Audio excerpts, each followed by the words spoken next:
Did you know that during the Salem Witch Trials, over 200 people were accused and 25 lost their lives, all because of fear, superstition, and one single spark of hysteria?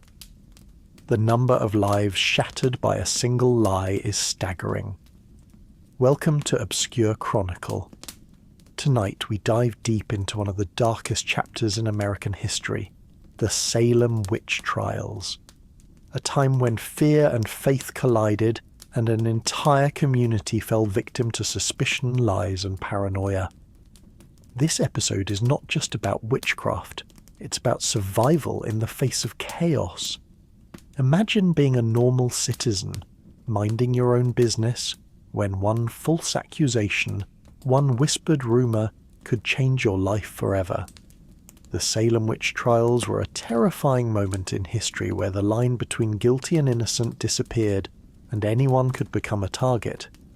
The challenge wasn't just surviving the trials, it was surviving the fear that ran rampant through the village. What made people targets? And more importantly, could you have survived? To understand why the Salem Witch Trials escalated into such a deadly frenzy, we need to look at the climate of fear and religious fervour that fueled the chaos. The villagers were living in constant anxiety, wars with Native Americans, a volatile political situation, and the ever-looming fear of the devil himself. This, combined with personal vendettas and the rigid Puritan faith, created the perfect storm.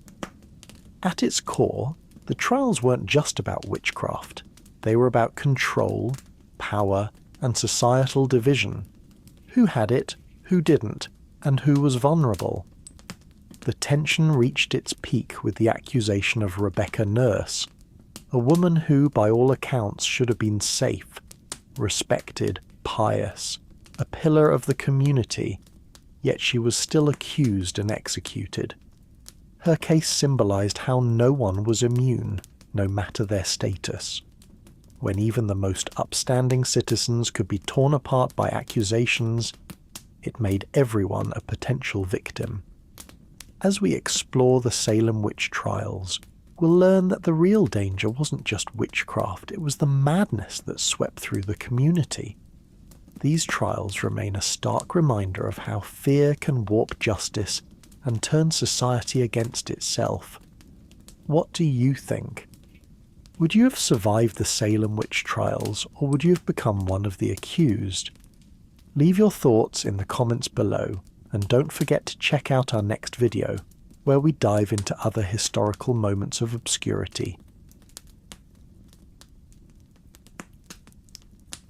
Forget what you think you know about the Salem Witch Trials. They weren't really hunting witches. They were hunting a type of person. The real question is, in 1692, were you that type? This wasn't about casting spells. It was about your social standing, how often you showed up to church, even who you married. We're about to perform a kind of historical autopsy, looking at the real-life profiles of the people who were hanged to figure out the specific traits that made someone a target. This isn't a quiz. It's a deep dive to see if you would have actually made it out alive. This is a story about a powder keg and the sparks that made it blow. It's about a community so convinced it was at war with the devil that it was willing to tear itself apart, neighbour by neighbour. By the end, 19 people were hanged, 5 more died in filthy jails, and one old man was crushed to death by stones. And it all started in the cold, tense winter of 1692, in the small, paranoid community of Salem Village. To understand the firestorm, you have to understand the world they lived in. This wasn't a world of logic and science as we know it.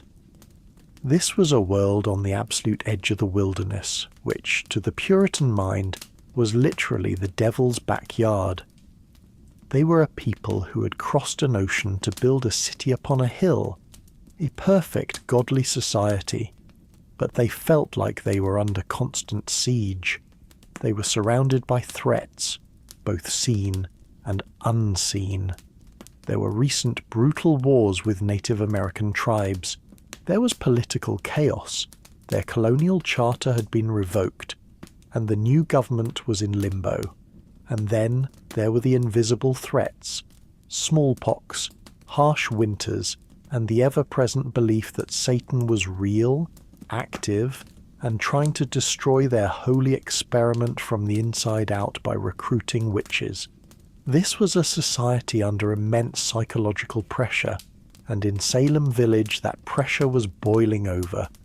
The village was split down the middle by a bitter feud between two powerful families, the Putnams and the Porters. The Putnams were the old guard, conservative farmers tied to the church. The Porters were closer to the merchant class of nearby Salem town, representing a move toward a more commercial world. These weren't friendly rivalries. These were nasty fights over land, church politics, and the very soul of the community. This division had been festering for years, especially over the village's new minister, Reverend Samuel Parris, a staunch Putnam ally. This is the world we're stepping into, a world of stark faith, political anxiety, and a deep-seated, literal belief in the devil. It was a world just waiting for something to snap. And the snap came from inside the minister's own home. In January of 1692, Reverend Parris's 9-year-old daughter, Betty, and his 11-year-old niece, Abigail Williams, started acting strangely. They had what they called fits, contorting their bodies, making choking sounds, and crying out that they were being pinched and pricked by invisible hands. Soon, other young women in the village, like 12-year-old Anne Putnam Jr., started showing the same terrifying symptoms. Imagine the panic. In a world where the supernatural was just a fact of life, this wasn't seen as a medical problem. A doctor was called, found nothing physically wrong, and gave a diagnosis that was both simple and terrifying. The girls were under an evil hand. They were bewitched. The question wasn't if they were bewitched, but by whom? Under pressure from local magistrates and their families, the girls started pointing fingers. On February 29th, 1692, the first 3 arrest warrants went out, and in the profiles of these first 3 women, we find our first survival checklist. They weren't chosen at random. They were hand-picked by the community's subconscious, perfect targets who stood no chance. Our first case study is a trio: Sarah Good, Sarah Osborne, and Tituba. First, Sarah Good. If you asked a Puritan to imagine a witch, they would have described Sarah Good. She was a homeless beggar. After a string of bad luck, she and her husband were left with nothing, forced to wander the village begging for food. But she wasn't a quiet beggar. She was known for being abrasive, for muttering under her breath when people turned her away. In a community that prized order and hard work, she was a constant, irritating reminder of failure. She was also pregnant when she was accused, and her 4-year-old daughter, Dorothy, would later be accused herself, showing just how easily suspicion could spread. Sarah Good checked the first box for a target. She was poor, powerless, and people didn't like her. She had no one to defend her.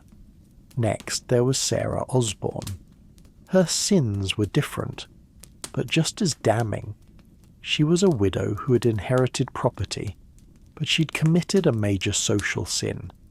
Instead of making sure that property went to her sons from her first marriage, she tried to claim it for herself and a new husband, an indentured servant she'd bought and then married.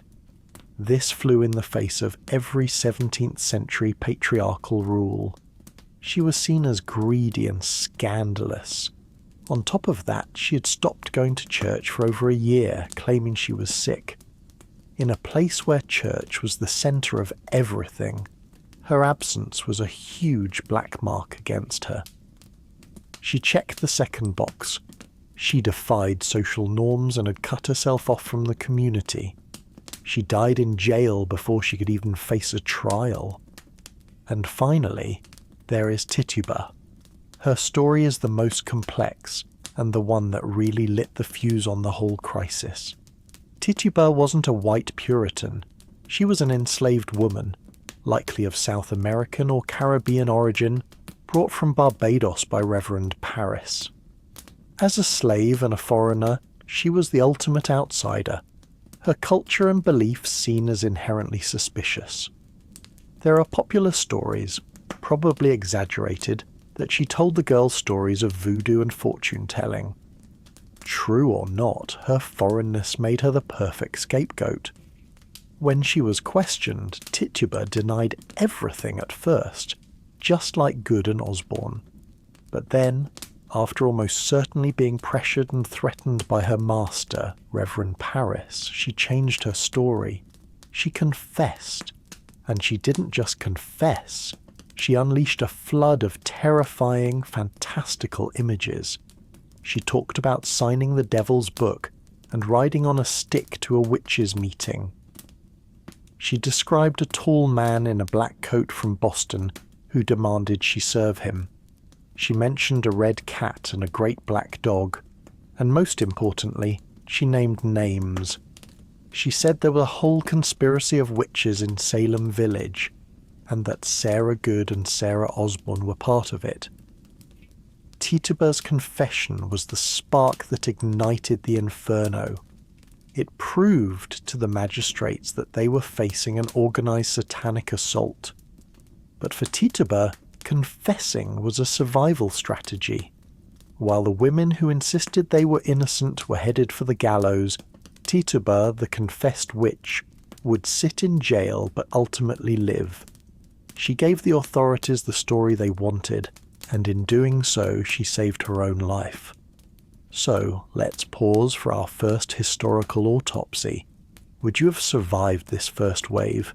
The rules for being accused were clear and brutal. Were you an outsider? Poor, with no one to back you up? Did you have a reputation for being difficult? Did you fail to live by the strict religious and social rules of the day? If you answered yes to any of these, you were in danger. The first people targeted were the ones the community had, in a way, already cast out.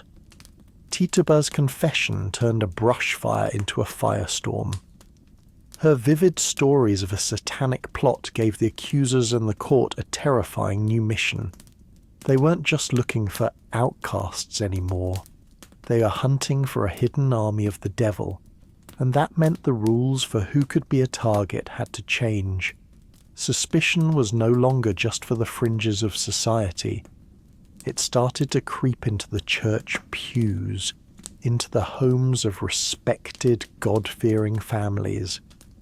This is where the story gets truly terrifying, because this is where we see that being a good Puritan was no longer enough to save you.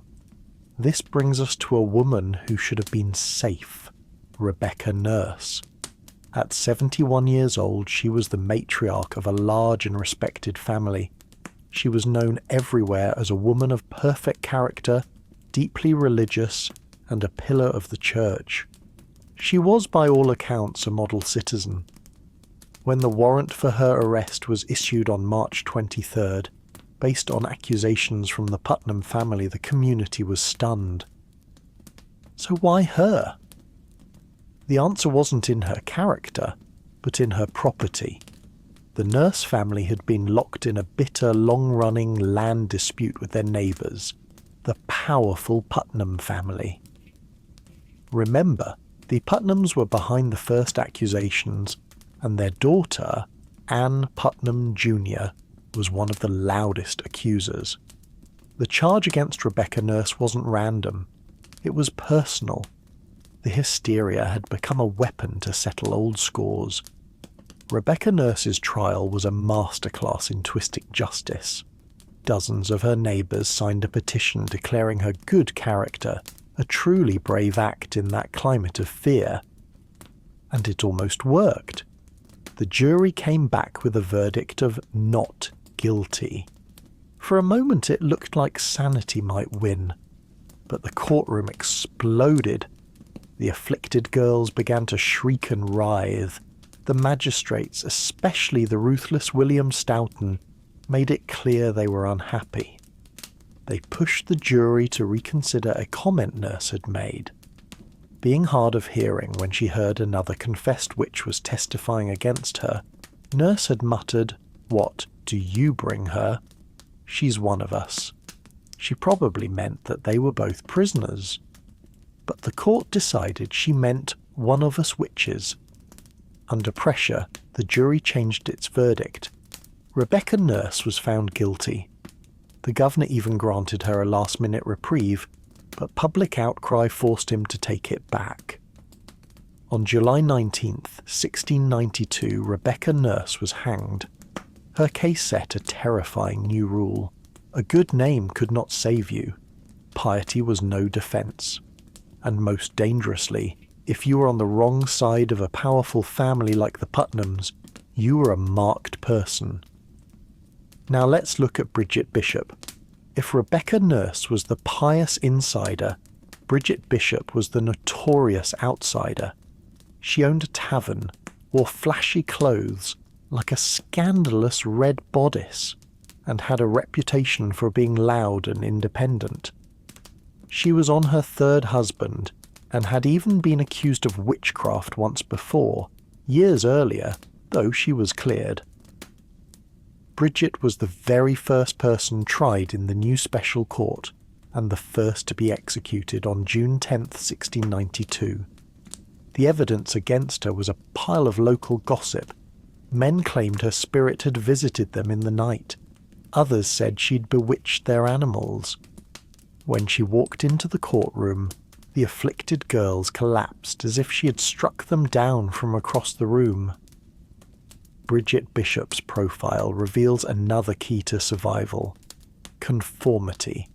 She didn't just fail to conform, she actively defied the ideal of a quiet, submissive Puritan woman. Her tavern was seen as a place of sin and idleness. Her colourful clothes and big personality made her the subject of gossip long before 1692. She was an easy target because she was already infamous. Her case shows how any history of being different could be twisted into evidence of a deal with the devil. Then there's the story of Giles Corey, an 81-year-old farmer. Corey was no saint like Rebecca Nurse. He was known as stubborn, argumentative, and had a criminal past. He had even, in a moment of panic, testified against his own wife, Martha, another devout woman whose only crime was to openly doubt the accusers. But Giles quickly took it back and soon found himself accused too. Knowing the court was a sham and conviction was guaranteed, Giles Corey made a legendary decision. When it was his turn for trial, he refused to enter a plea. He wouldn't say guilty or not guilty, he just stood mute. Under the law at the time, a trial couldn't happen without a plea. By staying silent, Corey knew he would give up his right to a trial, but he would also stop the court from legally convicting him of witchcraft. Without a conviction, the state couldn't take his land. He was making sure his farm went to his sons-in-law, not the government. But the court had a brutal, medieval way of dealing with this. Peine forte et dure, or strong and hard punishment. Giles Corey was taken to a field, stripped, and had a heavy board laid on his chest. Then, one by one, huge stones were piled on top, slowly crushing him. For 2 days he silently endured the agony as magistrates begged him to plead. According to legend, his only response was to gasp, "More weight." On September 19th, 1692, Giles Corey was pressed to death, the only person in American history to die that way. His death was a profound act of defiance against a corrupt system. But it reveals the final horrifying logic of the trials. Even silence was a death sentence. Cooperating with the court led to the gallows. Defying it led to being crushed by stones. There was no way out. By the fall of 1692, Salem was consumed by paranoia. The special court was a conviction factory. 8 people were hanged on a single day in September.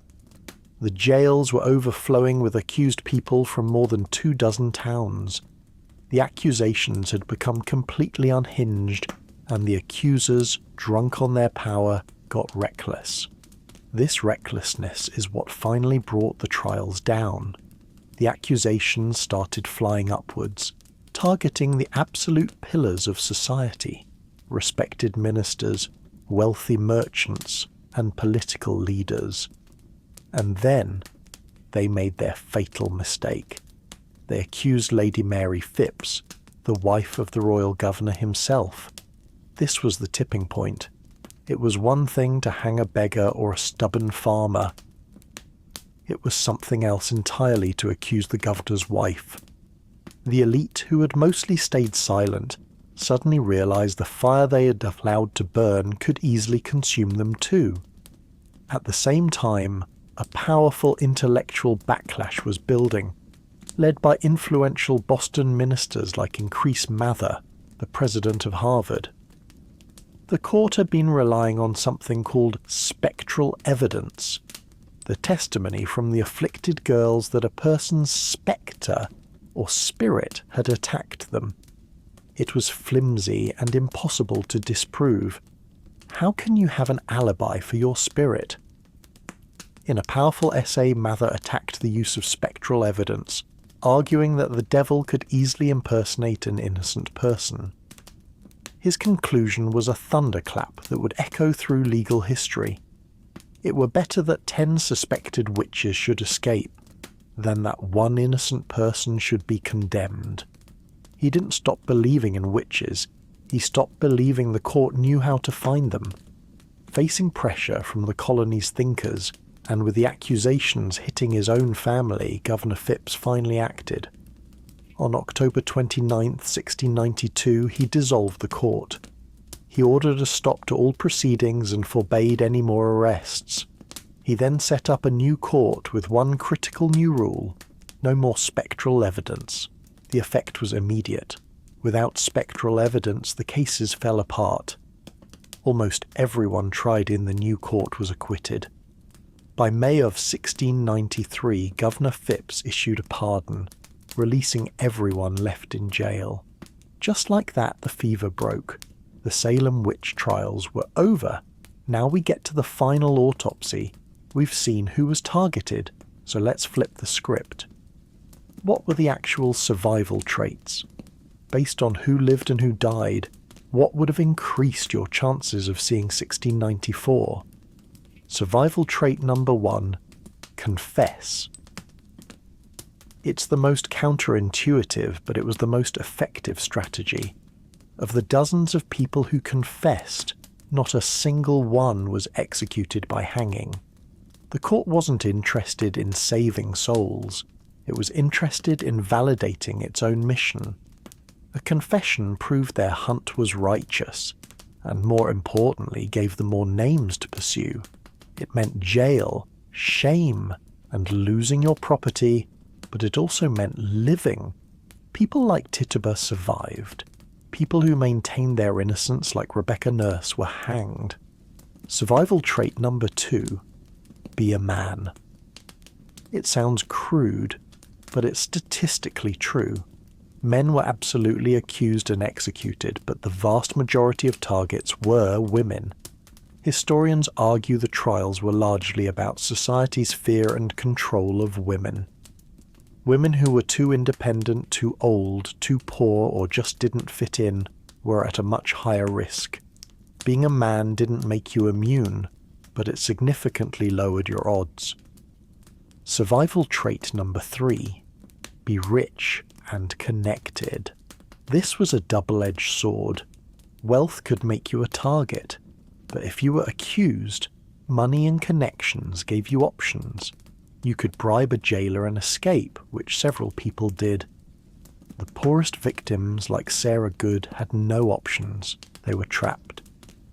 Survival trait number 4, conform. Blend in, be invisible, go to church every single week, don't wear a bright red bodice, don't own a tavern, don't get into public fights. In a society built on rigid conformity, any deviation was suspicious. The people who survived were often the ones who lived quiet, unremarkable lives, giving their neighbours nothing to gossip about. Survival trait number 5. Live somewhere else. It sounds glib, but it's true. The hysteria was intensely focused on Salem Village and the surrounding area. If you lived in Boston or another part of the colony, you were far safer. The crisis was a perfect storm of local feuds and personalities that just didn't exist with the same intensity anywhere else. Survival trait number 6. Be lucky. In the end, it might have all come down to dumb luck. Maybe the neighbour you had a fight with just didn't happen to be friends with the accusers. Maybe the girls just never got around to saying your name. In a system this random and irrational, luck might have been the most important survival trait of all. The aftermath of the trials was a long, slow process of shame and reconciliation. In 1697, the government ordered a day of fasting and prayer. One of the main judges, Samuel Sewall, stood up in church and publicly confessed his blame and shame for his role. In 1711, the colony officially reversed the convictions of 22 of the accused and offered money to their families. But clearing all the names would take centuries. More were exonerated in 1957, then again in 2001. Finally, in July of 2022, 329 years after she was convicted, the last accused witch, Elizabeth Johnson Jr., was officially cleared, thanks to the work of a middle school civics class. So, would you have survived? After this historical autopsy, the answer is unsettling. Your survival had almost nothing to do with whether you're a good person, and everything to do with whether you fit the profile of a convenient victim.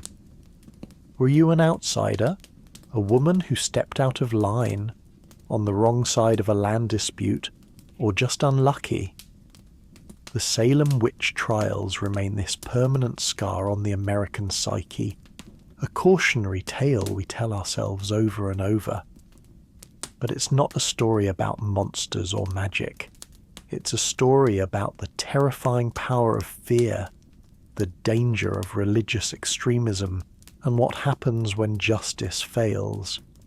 It's a story about how a community gripped by panic can convince itself that to be saved, it must first devour its own.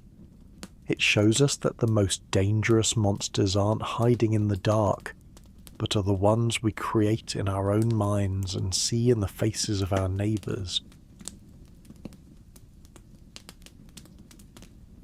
Before we look at who was accused, we need to understand why anyone was accused in the first place.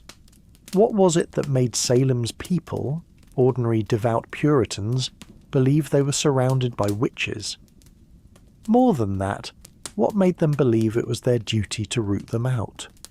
The answer lies not in the supernatural but in the very real tensions of the time. The Puritans didn't need witches to justify their fears. They were already on edge, constantly grappling with a world that seemed to be falling apart around them.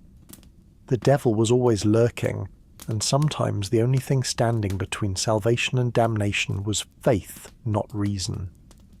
Let's peel back the layers of Salem's culture, starting with the Puritan worldview.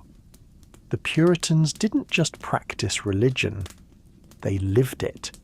Their faith permeated every aspect of their lives, from how they worked to how they dressed, ate, and even thought. To them, there was no separation between the sacred and the mundane. Their faith was absolute. The idea of personal salvation was central to their existence, and there was always an ever-present fear that one might fall short of God's grace. One of the hallmarks of Puritan belief was their strict interpretation of the Bible. For them, the Bible wasn't a guide, it was the law. They adhered to a literal and unyielding interpretation of both the Old and New Testaments. This wasn't just about morality, it was about survival. Every decision, every thought, every word spoken could lead someone either closer to heaven or closer to hell. They believed in the existence of the devil as a real, active force in the world. In fact, the devil was more than just a metaphor for evil. He was a tangible presence. He was always working to subvert God's plan, and the ultimate goal of every believer was to resist him. The trials weren't just about finding witches. They were about fighting a war between God and Satan. In Salem, every unexplained illness, bad harvest, or personal misfortune was seen as a sign of the devil's influence. In the Puritan mind, the devil wasn't just a distant evil force. He was a direct and present danger. He was known to tempt the weak, twist the hearts of sinners, and even take possession of innocent people. Puritans viewed their lives as part of a cosmic battle, where every action had eternal consequences. No one was immune from suspicion. The devil was everywhere, lurking in the woods, in the small moments of doubt, in a neighbour's strange behaviour. Witchcraft, in Puritan eyes, wasn't just a minor crime. It was the ultimate betrayal. To make a pact with the devil was the gravest sin imaginable. The fear of witchcraft was deeply embedded in their religious culture, and it was common knowledge that witches didn't just perform magic. They worked with the devil himself to destroy God's work. Salem's Puritans saw themselves as a holy society surrounded by constant threats, natural, political, and supernatural. The Puritan mindset was in many ways a mindset of constant vigilance and fear. In the early 1690s, the Puritans weren't just fighting invisible demons, they were also fighting very real enemies. The political climate in New England was in turmoil, and this instability would feed into the witchcraft panic. The colony's charter had been revoked in 1684, and England's new governor, Sir William Phips, had just taken control of Massachusetts. The political order was unstable, and many Puritans saw their society unravelling. This sense of disorder was heightened by a series of military failures. New England had been involved in the French and Indian Wars for years, fighting both French forces and their Native American allies.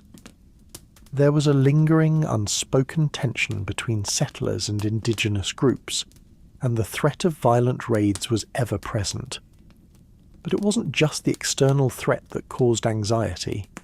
Internal tensions were just as destabilizing. Salem Village was a community marked by deep divides. The village was split into two factions, the traditionalist, conservative, church-centric faction, and the more commercial, progressive faction. These rival groups, the Putnams and the Porters, were locked in a bitter struggle over everything from land to political influence. This division wasn't just about land or power, it was about who controlled the spiritual and social landscape of Salem. And in a society as religiously rigorous as Salem's, these feuds could easily escalate into something much darker.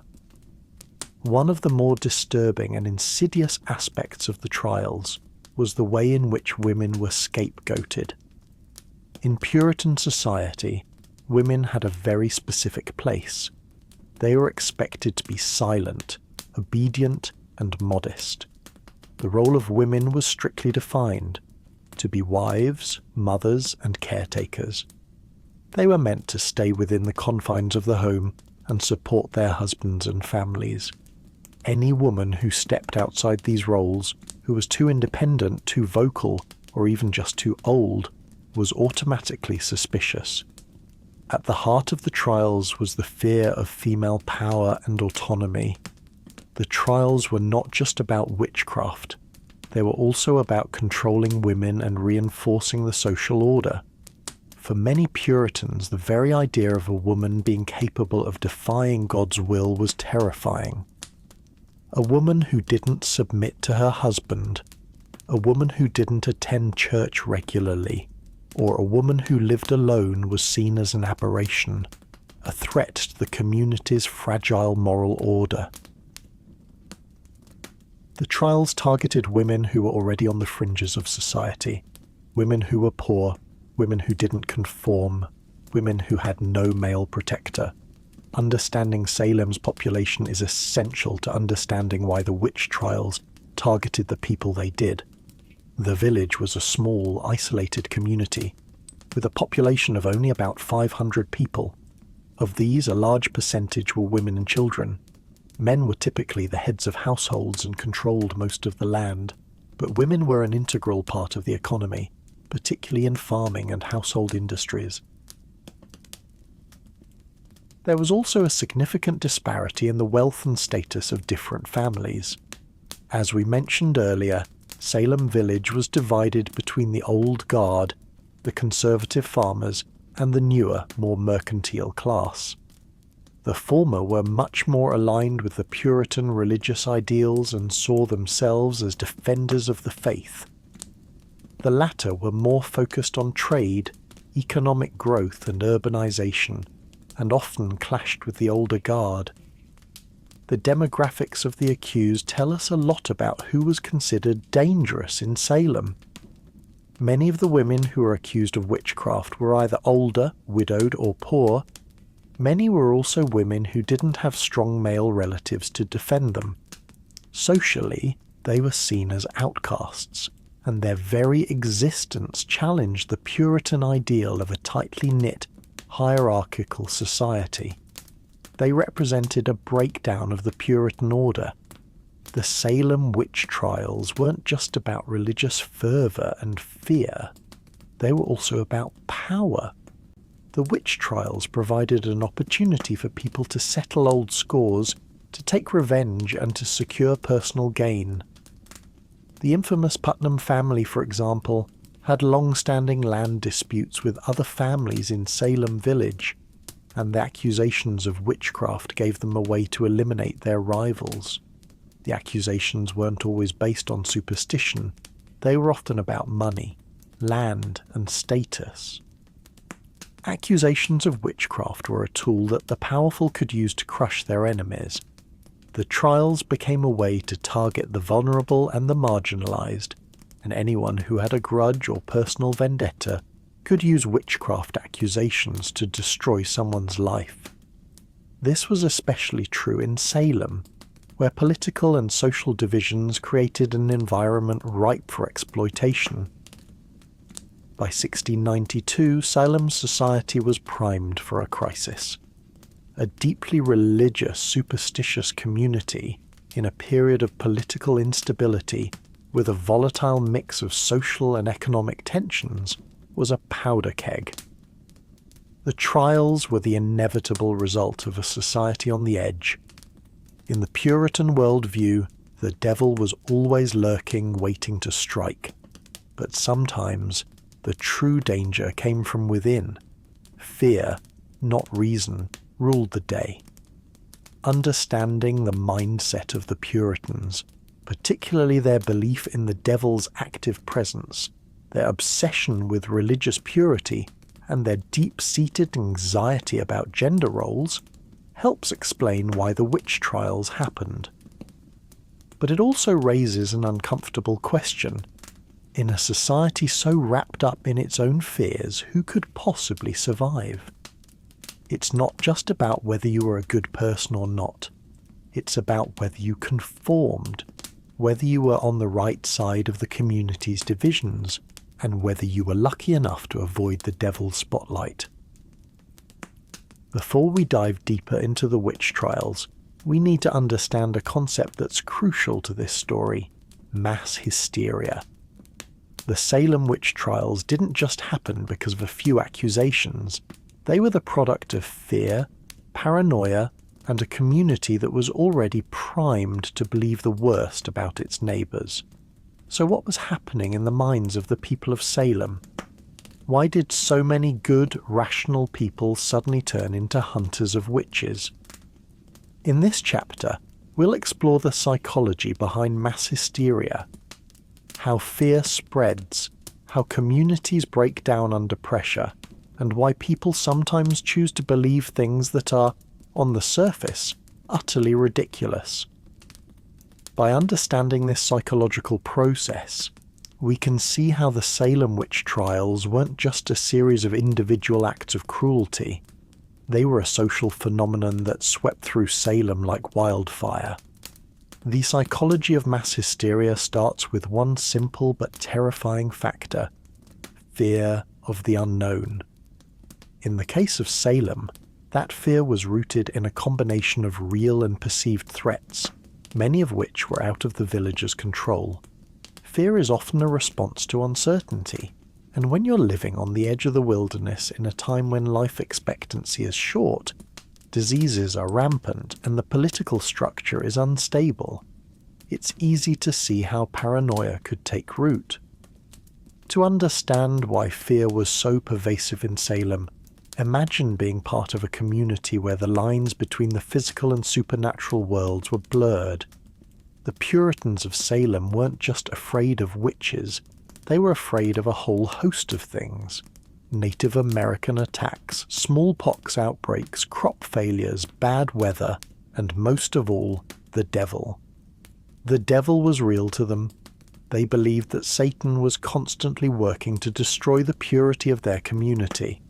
Witchcraft wasn't just a crime, it was evidence that the devil was working inside your town, corrupting souls and tearing apart the very fabric of society.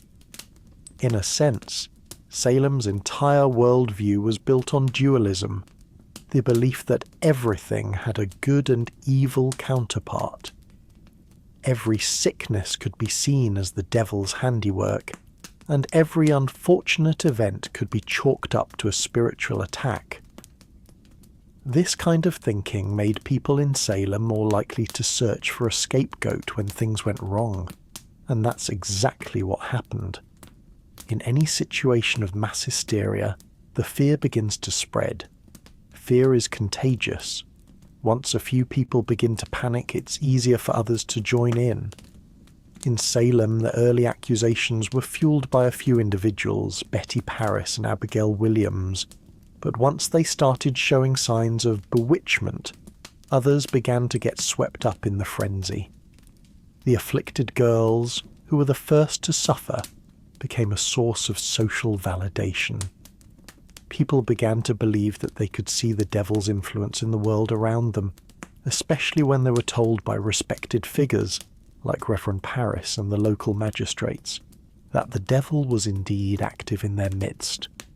One key aspect of mass hysteria is the role of authority figures.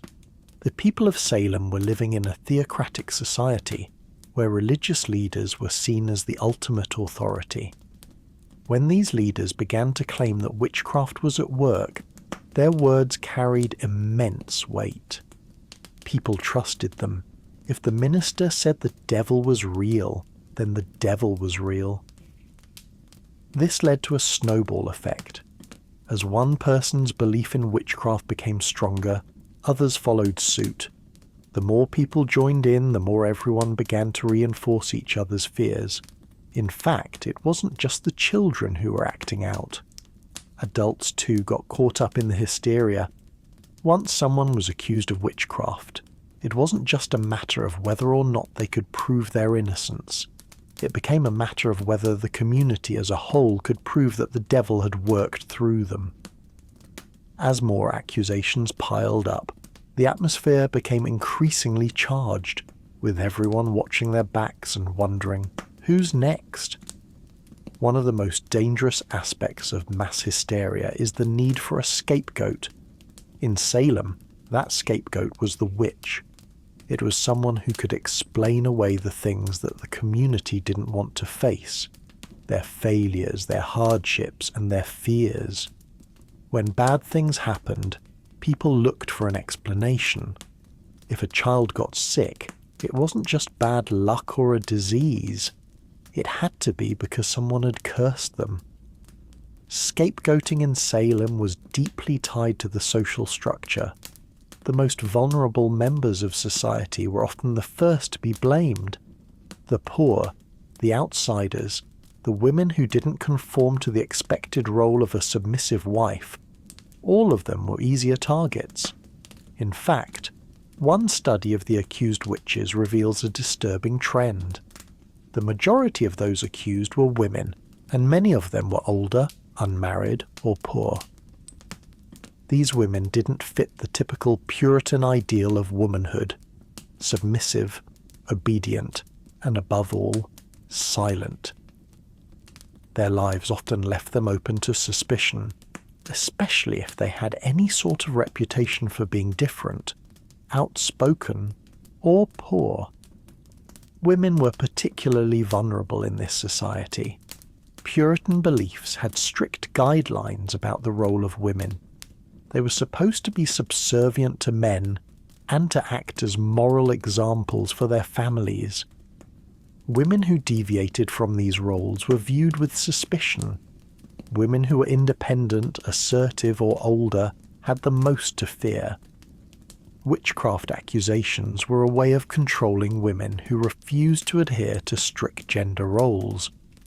Mass hysteria is often about more than just fear.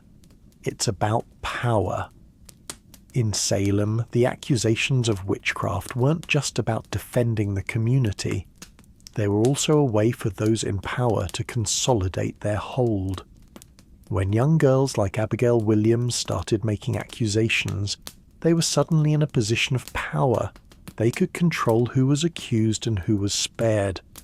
And that power dynamic helped propel the hysteria even further. During a crisis, people are more prone to cognitive biases, mental shortcuts that lead us to make irrational decisions. One of the most important biases at play during the Salem Witch Trials was the confirmation bias. Once someone had been accused of witchcraft, the community began to seek out evidence to support the accusation. It didn't matter if the evidence was thin or non-existent. People were already predisposed to believe in the possibility of witchcraft. When the afflicted girls shrieked and claimed to see spectres, people were more likely to believe them because it fit their already formed narrative. Groupthink is another psychological phenomenon that exacerbates mass hysteria. It occurs when a group of people seeks conformity and consensus at the expense of critical thinking. In Salem, the social pressure to conform was enormous. If everyone else believed in witches, the fear of being ostracized made it easier for individuals to go along with the crowd, even if they privately had doubts. The need to be accepted, to fit in, was so powerful that it often overcame individual judgment.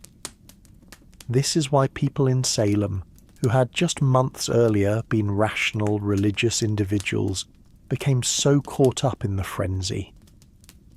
They weren't just following the lead of others, they were under intense pressure to believe and participate in the witch hunts, or risk being labelled suspicious themselves. The Salem Witch Trials are remembered as one of the darkest moments in American history, a sobering example of the dangers of mass hysteria and the fragility of human judgment. But it's important to recognise that the psychological processes that led to the trials aren't confined to the past. Mass hysteria is still very much a part of modern society, and the Salem Witch Trials are a warning about how easily fear can spiral out of control. We see echoes of this behaviour in various forms throughout history and even in our own time. From the Red Scare to modern-day moral panics, the tendency to scapegoat others in times of fear remains a dangerous force. The psychology behind mass hysteria has not changed, and that's why the story of Salem is so relevant today.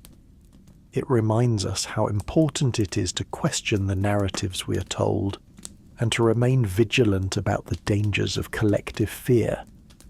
The Salem Witch Trials were not just a case of a few people being wrongly accused, they were a manifestation of the collective fear, paranoia and irrationality that can take hold of a community in times of crisis. Mass hysteria is a powerful force, capable of turning even the most rational society into a mob of fearful, accusatory people. Understanding the psychology behind these events doesn't just help us understand the past. It teaches us valuable lessons about how we can avoid falling into similar traps in the future.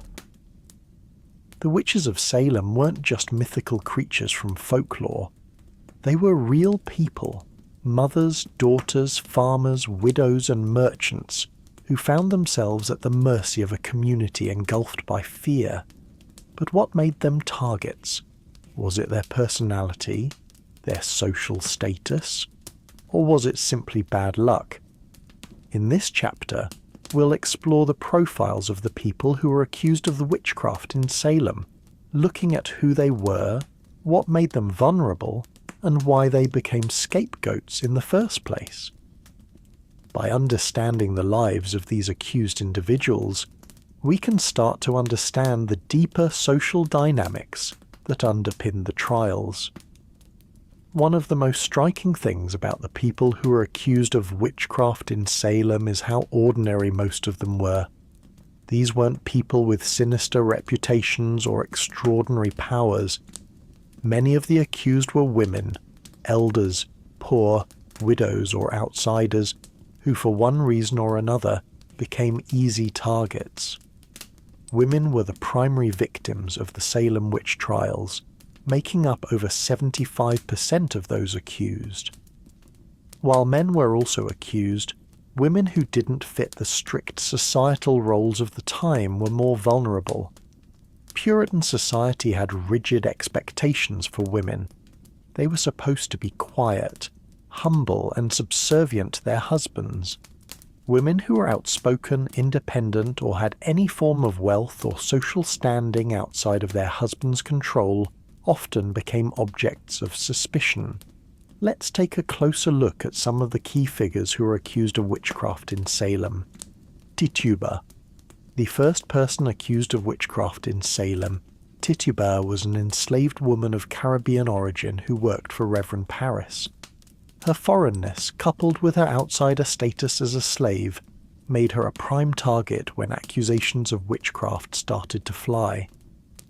Tituba was coerced into confessing and naming others, likely because she feared for her life. Sarah Good. A poor, homeless woman with a reputation for being abrasive, Sarah Good was an easy scapegoat. She was often seen as an outsider because of her poverty and refusal to conform to social norms. She was accused of witchcraft largely because of her unkempt appearance and behaviour. When Good was accused, her response was defiant, which only further fueled the hysteria. Sarah Osborne. Another early target. Sarah Osborne was an elderly woman who lived on the outskirts of society. She was accused of witchcraft after she became involved in a property dispute, and it was her independence that made her suspicious in the eyes of the community. Her status as a widow and someone who did not conform to Puritan ideals made her a prime candidate for accusations. Rebecca Nurse. One of the more tragic cases, Rebecca Nurse was a respected and well-liked member of the community. She was a devout Puritan and had no reason to be associated with witchcraft. Her execution highlighted the absurdity of the trials. If even a respected woman like Nurse could be accused, no one was safe. These examples show the diversity of the accused.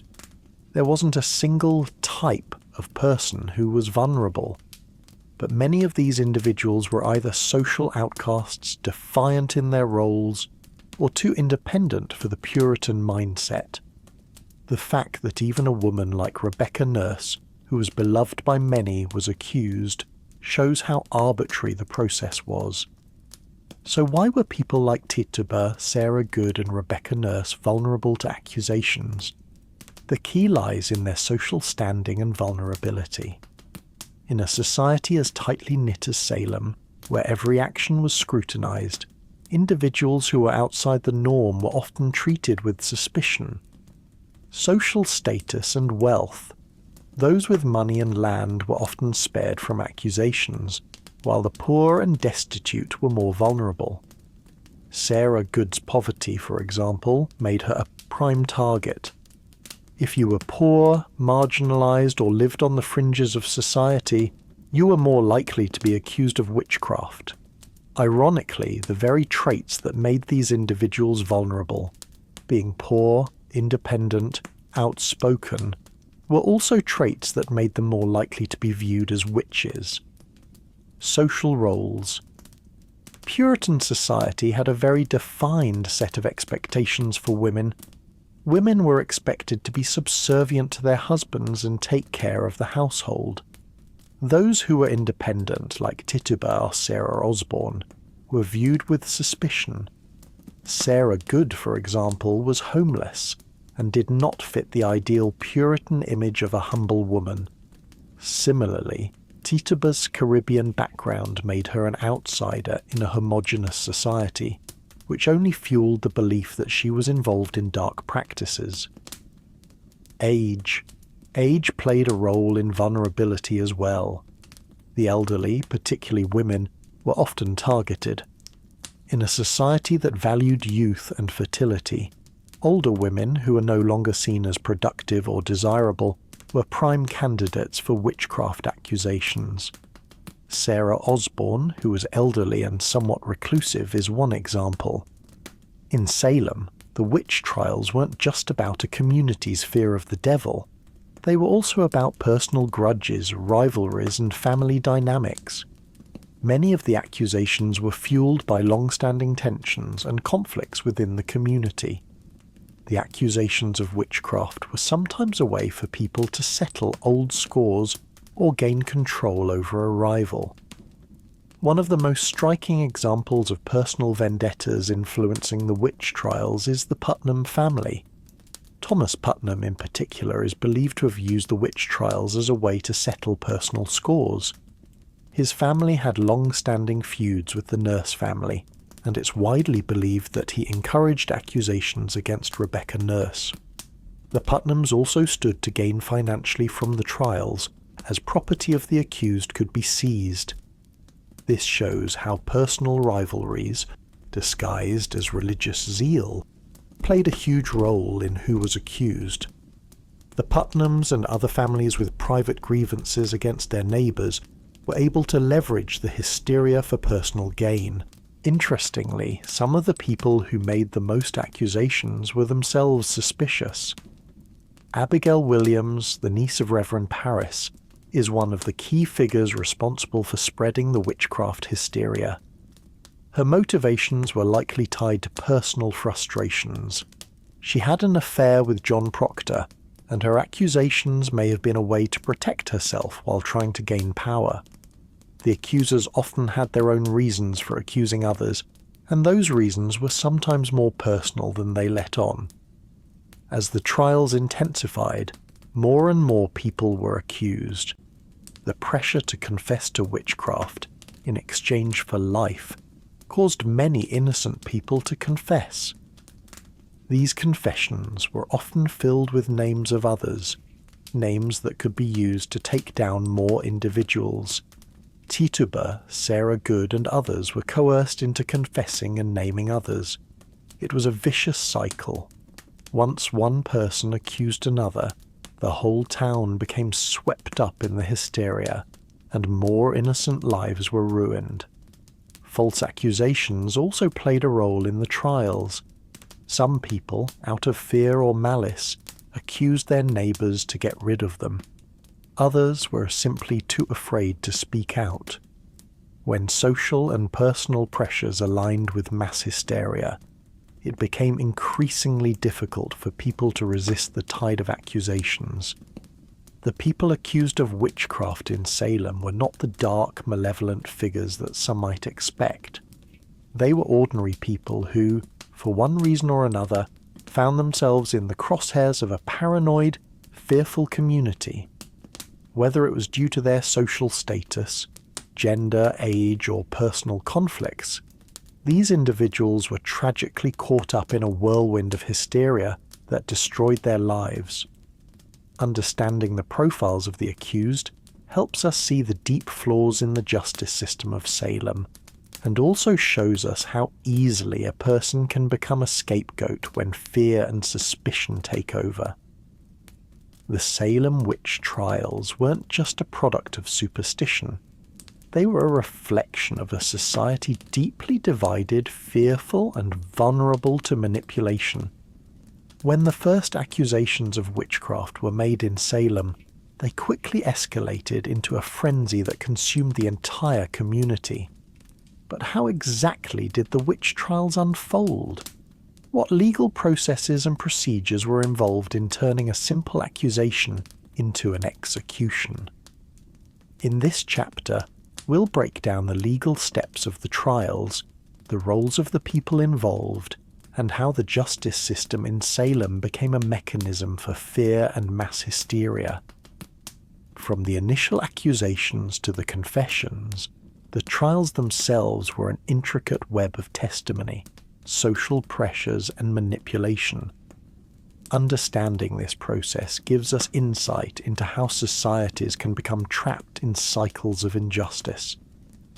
The spark that ignited the Salem witch trials began with a handful of girls in Salem Village who claimed to be afflicted by witchcraft.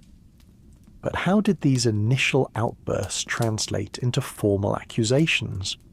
It all started with the public spectacle.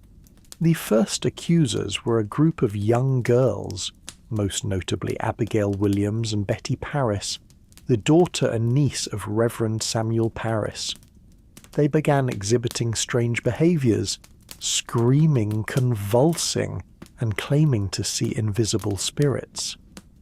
These behaviours were taken as signs that they were under the influence of witchcraft. Their accusations spread quickly, often pointing fingers at women who were seen as outsiders, or who had crossed the boundaries of social acceptability. The accusations began with some of the more vulnerable members of the community. Tituba, a slave of Reverend Parris, was the first to be accused. Sarah Good, a beggar, and Sarah Osborne, an elderly woman, were also early targets. These women were seen as marginal figures, and their suspected guilt made sense in a time when witchcraft was often associated with those who didn't fit the Puritan mould. It didn't take long for others to follow. One accusation quickly led to another, and soon the entire town was caught up in a panic. The nature of witchcraft accusations was contagious. Once a person was named, the pressure to name others was overwhelming. People feared being implicated themselves and so pointed fingers to protect their own lives. How did these early accusations move from public hysteria to the courtroom? What legal processes governed the trials, and who were the key figures involved? At the time, Salem was governed by the Massachusetts Bay Colony, which had its own system of courts.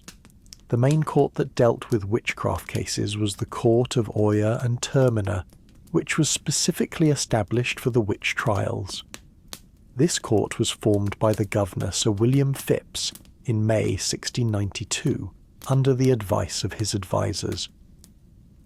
The Court of Oyer and Terminer was led by Judge Samuel Sewell, Judge William Stoughton, and Judge John Hathorne. These men were prominent figures in Puritan society, and their beliefs in the supernatural deeply influenced their judgments. In fact, Judge Stoughton in particular was notorious for his harsh and zealous role in the trials. He firmly believed in the presence of witches and treated all accused individuals with skepticism and hostility. Reverend Samuel Parris played a key role in fanning the flames of the witch trials. As the minister of Salem Village, he was one of the first to report the strange behaviour of the girls to the authorities. His niece, Abigail Williams, and daughter, Betty Parris, were among the first to accuse people of witchcraft. Reverend Paris's influence over the community helped the hysteria spread. In fact, some scholars believe that Paris had his own personal motivations for stoking the fire of the trials. At the time, his position in the community was not secure, and he may have hoped that the trials would give him the support of the local authorities and solidify his power. Once the court of Oyer and Termina was established, the trials themselves began in earnest. The process that followed was shocking, to say the least. It was a bizarre combination of religious fervour, legal ignorance, and social manipulation. The trials were not based on rational evidence, but rather on spectral evidence, testimony about visions, dreams, and feelings. Spectral evidence was a particularly controversial form of testimony. It allowed accusers to testify that they had seen the spectre, or ghostly image, of the accused committing witchcraft, even if there was no physical evidence. This form of evidence was especially unreliable because it was based on personal visions and was impossible to disprove. Abigail Williams and the other accusers claimed to see the spectres of the accused women tormenting them, and these claims were accepted by the court. Spectral evidence played a central role in the trials and led to the conviction of many individuals. It allowed the accusers to implicate people without any physical proof, leading to a guilty until proven innocent mentality. One of the most disturbing aspects of the trials was the treatment of the accused. Once someone was named, the pressure to confess became immense. Confessions were often coerced through threats of execution or torture. The intensity of the trials and the accusations caused many to confess to witchcraft, often implicating others in the process. These confessions were then used as evidence to convict more people. Those who confessed to witchcraft were often spared execution, but their testimonies further fueled the hysteria. They would often name other supposed witches, thus perpetuating the cycle of accusations. The trials were a spectacle, and the public was intensely involved. Spectators attended the trials in large numbers, and the press helped amplify the fear. The trials weren't private matters, they were public events, and the attention of the community only served to escalate the hysteria. People weren't just interested in the trials, they were invested in them. Accusations of witchcraft were seen as matters of moral and spiritual significance. The idea of rooting out witches became an obsession for the townspeople. The guilty verdicts were almost predetermined, as the very idea of a witch trial was seen as a public test of faith. It was not just a legal process, it was an extension of Puritan religious fervour. As the trials went on, they snowballed. With each new accusation, more people were drawn into the web of suspicion. The hysteria reached its peak in August 1692 when dozens of people were imprisoned or executed. The infamous hanging of 19 people in a matter of weeks was a sign of just how out of control the trials had become. The public was in a state of near total panic, and the accusations continued to spiral out of control. Even prominent and respected members of the community, like Rebecca Nurse and John Proctor, were accused. The more that people confessed, the more the witnesses and the accusations grew. The rule of law was effectively suspended in the face of fear. By the fall of 1692, the trials had started to lose momentum.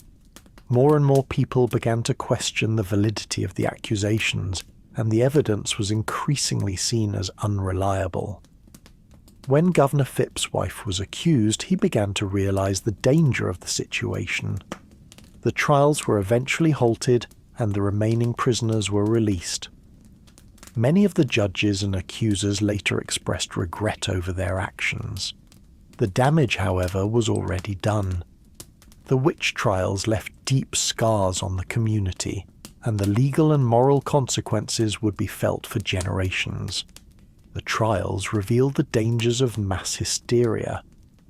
the vulnerability of those who are socially marginalized, and the destructive power of religious fervor when it is allowed to overpower reason and justice. The legal process behind the Salem Witch Trials was a grotesque parody of justice. What started as a few accusations quickly snowballed into a full-fledged crisis that destroyed the lives of many innocent people. The reliance on spectral evidence, the manipulation of public opinion, and the coercion of confessions turned the trials into a system of witch hunts, not just of witches, but of the very idea of justice itself. After months of intense accusations, trials, and executions, the Salem Witch Trials reached a tipping point. What began as a fervent pursuit of witches transformed into a public crisis of conscience. By the fall of 1692, the once unstoppable momentum of the trials was beginning to slow, as people began to realize the horrifying consequences of the witch hunts. In this chapter, we will explore how the trials eventually came to an end, the factors that led to the shift in public opinion, and the actions of key figures who helped bring an end to the madness. It's a story of public reckoning, legal reform, and the collective decision to stop the trials before even more lives were destroyed. As the witch trials progressed through the summer of 1692, it became clear that many innocent people were being accused. The trials were moving so quickly that few had time to question the fairness or reliability of the proceedings. Yet in the midst of this frenzy, doubts began to emerge. Some of the accused began to challenge the validity of the charges, especially those who were accused of witchcraft in the early stages of the trials. These individuals began to resist the idea that their confessions, often made under duress, could be used as evidence. One of the most famous cases was that of John Proctor, who openly criticized the proceedings and refused to confess to witchcraft. Proctor's public defiance was crucial because it provided a model for others to question the trials.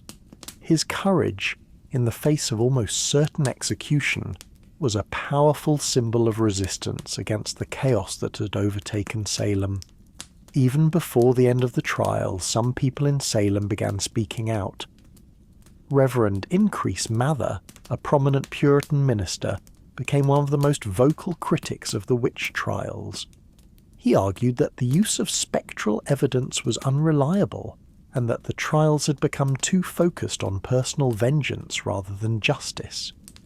His son, Cotton Mather, who had supported the trials in the beginning, began to have second thoughts as well. Despite his earlier enthusiasm for rooting out witchcraft, Cotton Mather's doubts grew as the trials turned into a public spectacle. By the fall of 1692, the growing influence of these critics began to shift public opinion. The tide was slowly turning, and the realization that innocent people were being condemned was beginning to spread. One of the most significant turning points in the end of the trials came with the actions of Governor William Phips, the man who had originally authorized the witch trials. In October of 1692, Governor Phips' wife, Mary Phips, was accused of witchcraft. Though she was never arrested or tried, the accusation had a profound effect on him. Governor Phips had supported the trials up until this point, but seeing his own family implicated in the hysteria pushed him to reconsider. He began to question the fairness of the proceedings and the validity of the accusations. In response to the growing criticism and his own doubts, Governor Phips ordered the suspension of the Court of Oyer and Termina in late October 1692. The trials were put on hold, and the use of spectral evidence was officially forbidden. This was a pivotal moment in the history of the Salem Witch Trials, as it marked the beginning of the end for the mass hysteria. But the trials didn't end overnight. The damage had already been done. Hundreds of people were still imprisoned, and many lives were already lost. However, the end of the court of Oyer and Termina brought an immediate halt to the most intense phase of the trials. Though the trials were officially ended, the aftermath was devastating. For the people of Salem, the trial years left deep scars that would be felt for generations.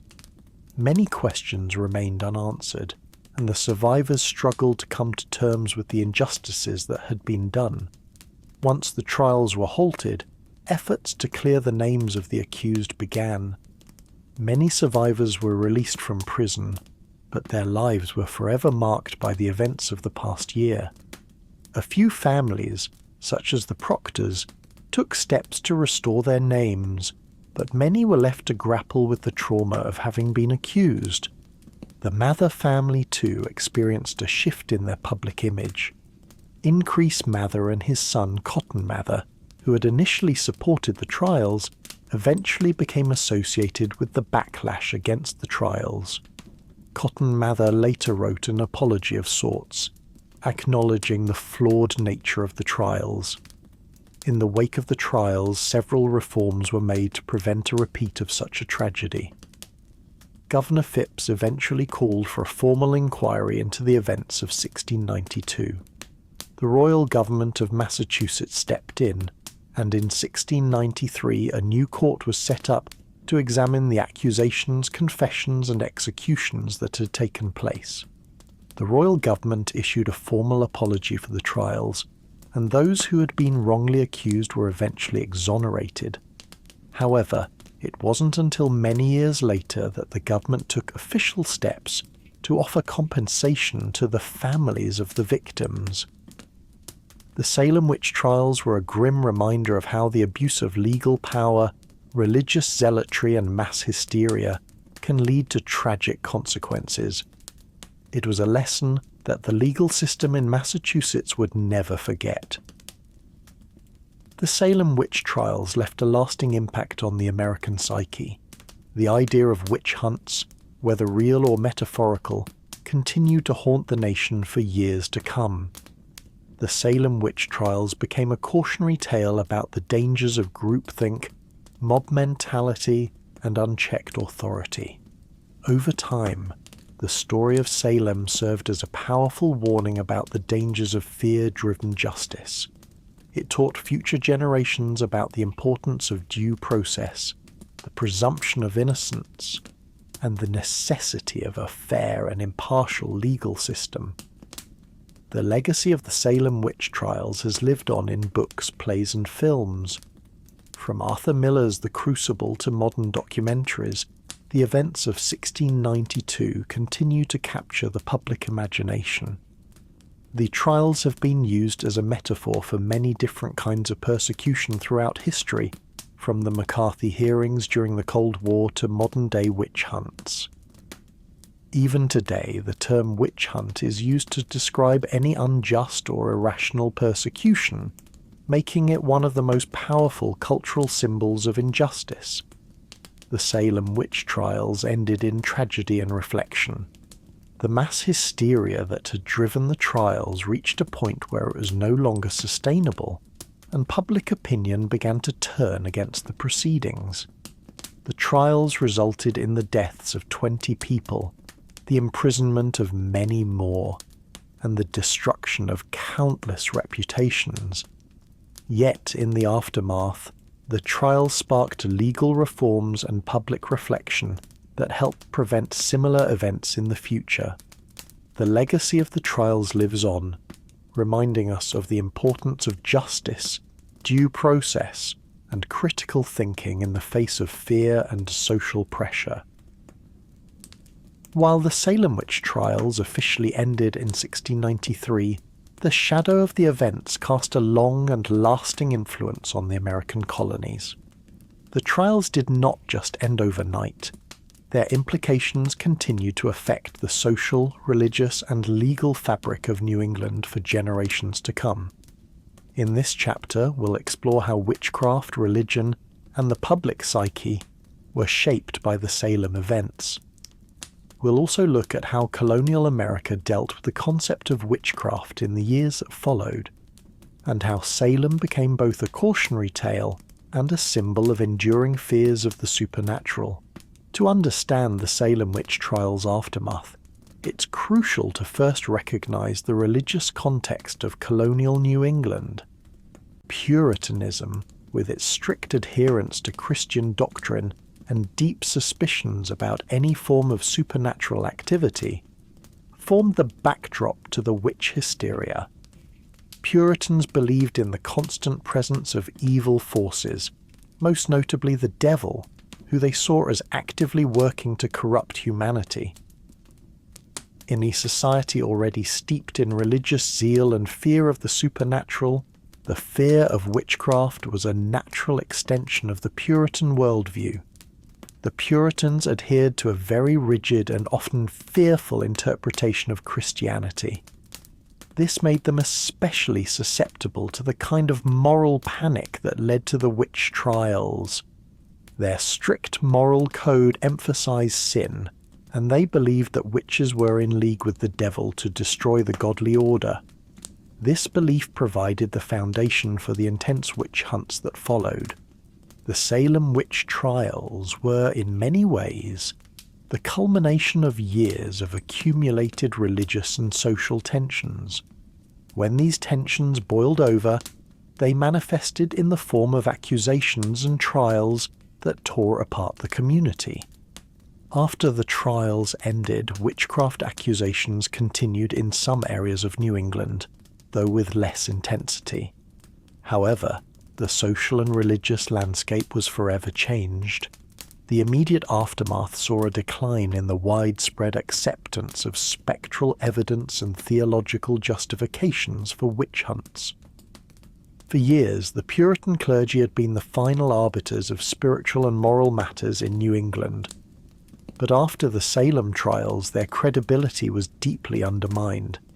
Key figures like Cotton Mather and Increase Mather, once champions of the witch hunts, found their influence waning. The public had witnessed how religious zealotry could lead to mass hysteria, and the Puritan community found itself in a difficult position. The Church's ability to hold unquestioned authority was shaken. The question of how to reconcile faith with reason and justice loomed large in the post-Salem world. While witchcraft was no longer a dominant concern, the topic didn't disappear. Instead, the fear of witches became intertwined with other forms of religious persecution, including the growing anxiety over Native American spirituality, which was often misunderstood and portrayed as witchcraft by colonial settlers. In the years following the trials, witchcraft accusations declined, but supernatural fears continued to simmer in the background. The very idea of witchcraft itself, with its roots deeply tied to religious belief, had left an indelible mark on the American psyche. As New England entered the 18th century, a wave of rationalism and Enlightenment thinking began to take hold. These new ideas fundamentally shifted the way the colonies viewed witchcraft and the supernatural. The Enlightenment brought with it a new intellectual climate that emphasized reason, scientific inquiry, and the rejection of superstition. The rise of rationalism and the scientific revolution led to a decline in belief in witchcraft. By the early 1700s, most of the colonies had distanced themselves from the kinds of witch hunts seen in Salem. Religious reformers, particularly those from more liberal sects, began to reject the old Puritan beliefs that had supported witch trials. While Puritanism itself was in decline by the early 18th century, the events of Salem had deeply influenced the way people viewed the intersection of religion and justice. Many colonies began to move toward more secular legal systems. By the early 1700s, accusations of witchcraft were handled with more skepticism and were less likely to result in execution. Spectral evidence, once seen as a cornerstone of conviction, was now largely discredited. The legacy of Salem prompted many colonial governments to pass laws that placed greater emphasis on evidence, due process, and fair trials, principles that would later be enshrined in the US Constitution. While the Salem Witch Trials faded into history, witchcraft remained a potent symbol in American culture. It continued to be used as a metaphor for social persecution and religious fanaticism. In the years following Salem, the term witch hunt would be used to describe any unjust persecution or intolerance based on fear or superstition. The most notable instance of this is the Red Scare of the 1950s, during the McCarthy hearings, when the term was used to describe the anti-communist hysteria that swept through the United States. The term witch hunt became an enduring metaphor for the dangers of mass hysteria and political repression. Another significant legacy of Salem is its association with gender and power. The majority of those accused of witchcraft were women, and many feminist scholars have argued that the Salem Witch Trials reflected deep-seated fears about female autonomy and social control. In modern times, witchcraft has taken on new meanings, often associated with feminist movements and spiritual empowerment. The witch has, in many circles, become a symbol of resilience and reclamation of power, an ironic reversal of the fears that dominated Salem. The Salem Witch Trials marked a watershed moment in early American history. The events of 1692 had far-reaching consequences, not only for the individuals directly involved, but for the social, religious, and legal structures of New England. The legacy of Salem continues to influence modern discussions about justice, persecution, and the role of religion in public life. The trials ultimately represented the dangers of allowing fear, superstition, and religious authority to dictate legal and social outcomes. As colonial America moved into the 18th century, these lessons would shape the development of a more rational and secular society. As the American Revolution began to gain momentum in the late 18th century, the societal upheaval that accompanied it affected nearly every aspect of colonial life, including the legacy of witchcraft. The changing political landscape, the shift toward independence, and the rise of new ideas about freedom, rationality, and secularism began to reshape how Americans viewed the supernatural and, in particular, witchcraft. In this chapter, we'll explore how the Revolutionary era influenced ideas about witchcraft and justice, as well as how the memory of the Salem witch trials and witch hunts persisted into the early years of the United States. With the birth of the United States came a significant shift in intellectual and social trends. The Age of Enlightenment had already influenced the colonists' thinking, but as the nation declared its independence from Britain, a new spirit of rationalism and secularism took hold. This shift also led to a growing skepticism toward superstition, including the belief in witchcraft. Enlightenment thinkers such as Voltaire, Locke, and Jefferson advocated for reason over superstition, individual liberty over oppressive authority, and scientific inquiry over traditional religious dogma. These ideas resonated deeply with the Founding Fathers, many of whom rejected the superstitions of the past, including the belief in witches. In the colonies, intellectuals and philosophers were increasingly dismissive of the idea that witchcraft could be real. This reflected the broader societal shift toward a more rational and scientific worldview, one that had no place for supernatural explanations in everyday life. The idea of witchcraft also took on new meaning during the Revolutionary era. In a time when colonial subjects were rebelling against perceived tyranny and unjust authority, witchcraft came to symbolize not just personal fear or superstition, but oppressive rule. The mass hysteria of the Salem witch trials was often viewed as an example of authority, in the form of the church, local magistrates, and even the monarchy, abusing its power to silence dissent and enforce conformity. Witch hunts, in this new revolutionary context, were now seen as tools of political oppression, used by authorities to justify abuses of power and silence those who didn't conform to social and religious norms. Witchcraft accusations, then, became symbolic of a broader struggle for personal liberty and freedom of thought. With the Revolution came a transformation in legal thought and practice. As the colonies fought for independence from Britain, they began to shape a new system of laws based on individual rights, due process, and the separation of powers.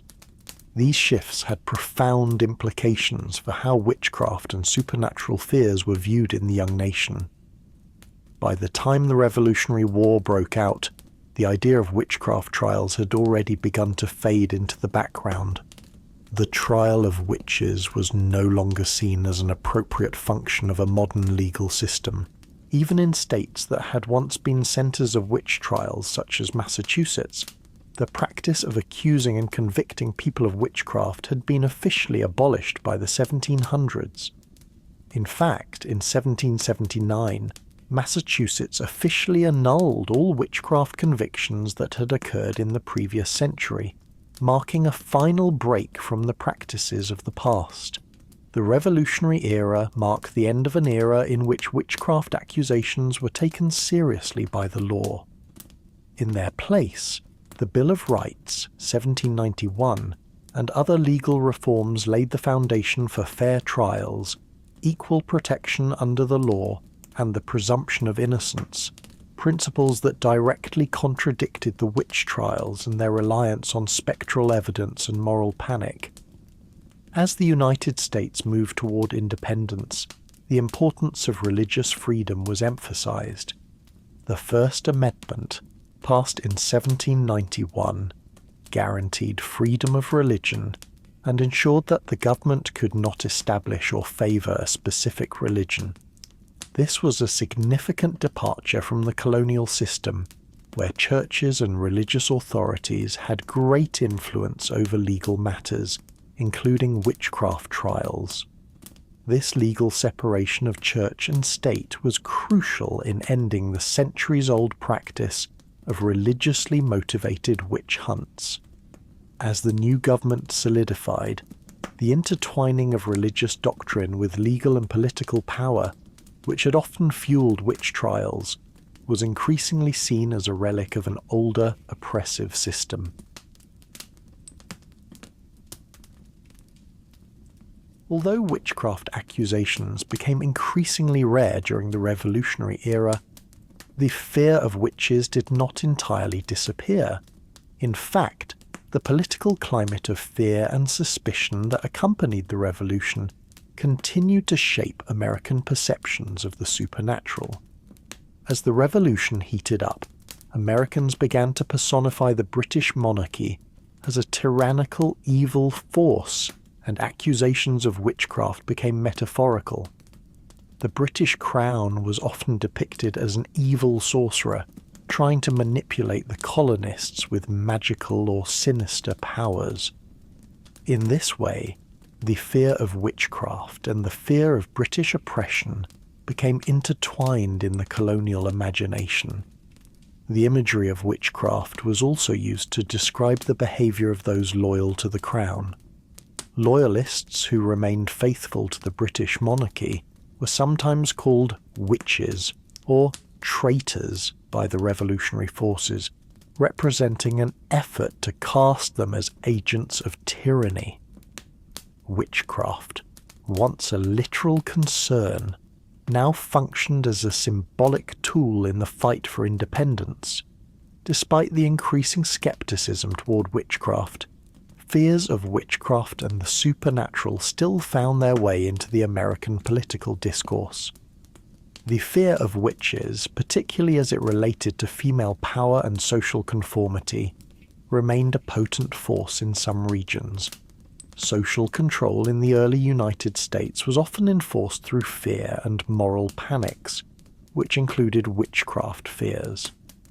While the Revolutionary Era had dismantled the formal mechanisms for witch hunts, the political use of fear, whether of witches or any perceived threat, remained a powerful tool in maintaining order and unity in the new republic. In the aftermath of the revolution, witchcraft became less about actual belief in witches and more about the ways in which superstition and fear could be used to manipulate populations. The legacy of Salem continued to influence how Americans understood the dangers of mass hysteria, political manipulation, and the abuse of power. Although witch trials were now seen as part of a dark past, the cultural memory of the Salem Witch Trials and earlier witch hunts continued to serve as a cautionary tale. In the new nation, the lessons learned from these tragic episodes were often cited as warnings about the dangers of mob mentality and the unchecked power of religious or political authorities. As America grew, the increasing diversity of religious beliefs also led to new ideas about witchcraft. Revivalist movements like the Second Great Awakening, early 1800s, saw a resurgence in interest in the supernatural.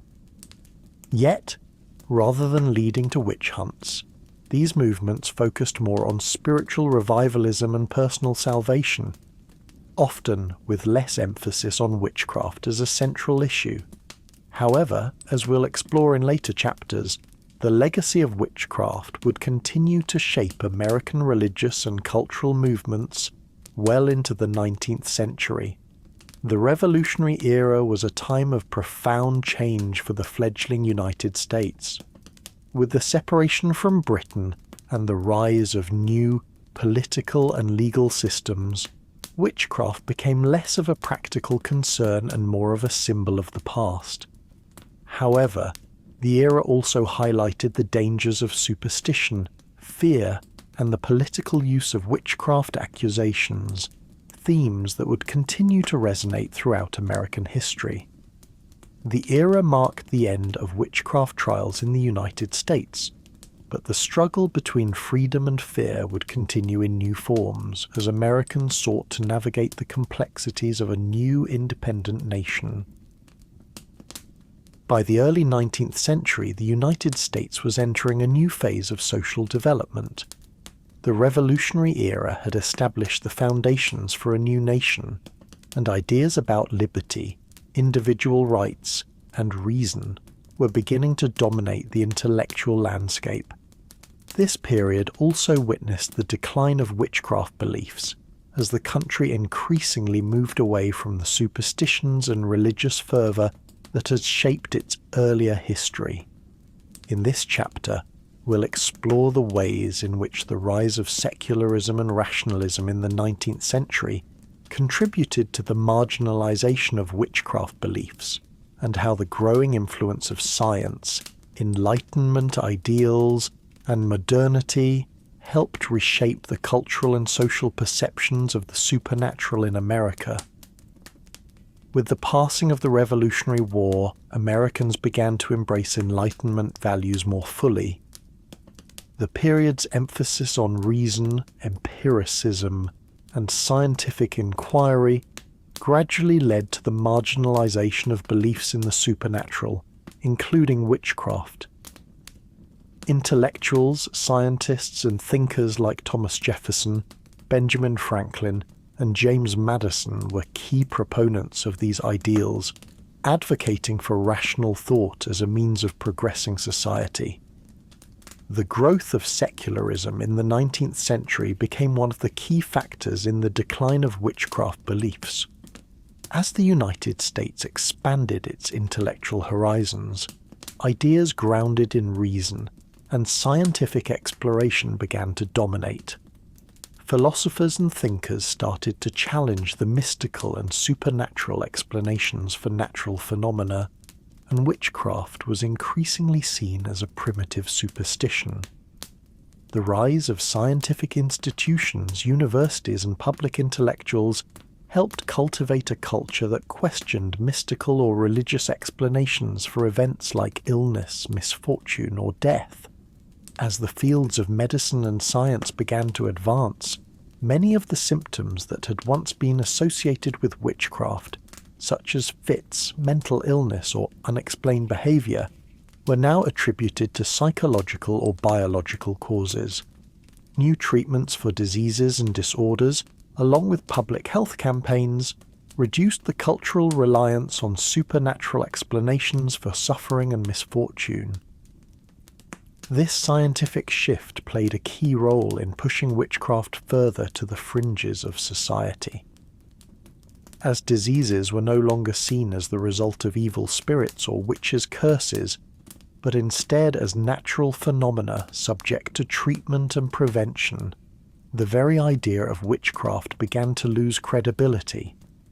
While secularism was on the rise, religion continued to play a central role in the lives of many Americans, particularly in rural areas. However, the nature of American Christianity in the early 19th century began to change in ways that further marginalized witchcraft. New religious movements emphasized personal salvation and spiritual experiences, while traditional Christian doctrines, especially those associated with the belief in witches, began to wane. The Second Great Awakening, which began in the early 19th century, was a religious revival movement that brought millions of new converts to Protestantism. However, the focus of the movement was on individual salvation and the personal relationship with God, rather than on the doctrines of sin, demonology, or the supernatural. In fact, many of the more radical sects that emerged during this period, such as the Shakers and the Millerites, focused less on traditional religious doctrines and more on moral reform and personal transformation. As a result, these religious revivals helped shift the focus away from witchcraft as a central concern. The burning question of whether witches were real or not became secondary to more pressing social issues like slavery, temperance, and women's rights. Though some evangelical movements still believed in supernatural influences, the popular belief in witchcraft was increasingly seen as antiquated. In fact, many of the newer evangelical sects in America were pushing for rationality and modernization in both religious practice and societal issues, leaving little room for the occult and superstition. The Millerite movement, which predicted the second coming of Christ, is a prime example of how religious enthusiasm and the focus on apocalyptic thinking had moved away from old witchcraft fears and onto new, more contemporary concerns. Though the belief in witchcraft and witch trials was on the decline in the 19th century, folklore and popular culture kept the idea of witches alive. While rationalism and science overtook earlier superstitions, the idea of witches still captured the imagination of the public, though in a different form. Throughout the 19th century, witchcraft and the supernatural became common themes in literature and popular entertainment. Writers like Washington Irving, famous for works like The Legend of Sleepy Hollow, tapped into themes of superstition, folklore, and the uncanny, often exploring witches as figures of legend or metaphorical representations of fear and mystery. At the same time, new genres like horror and gothic fiction brought the idea of the witch into the realm of imagination rather than reality.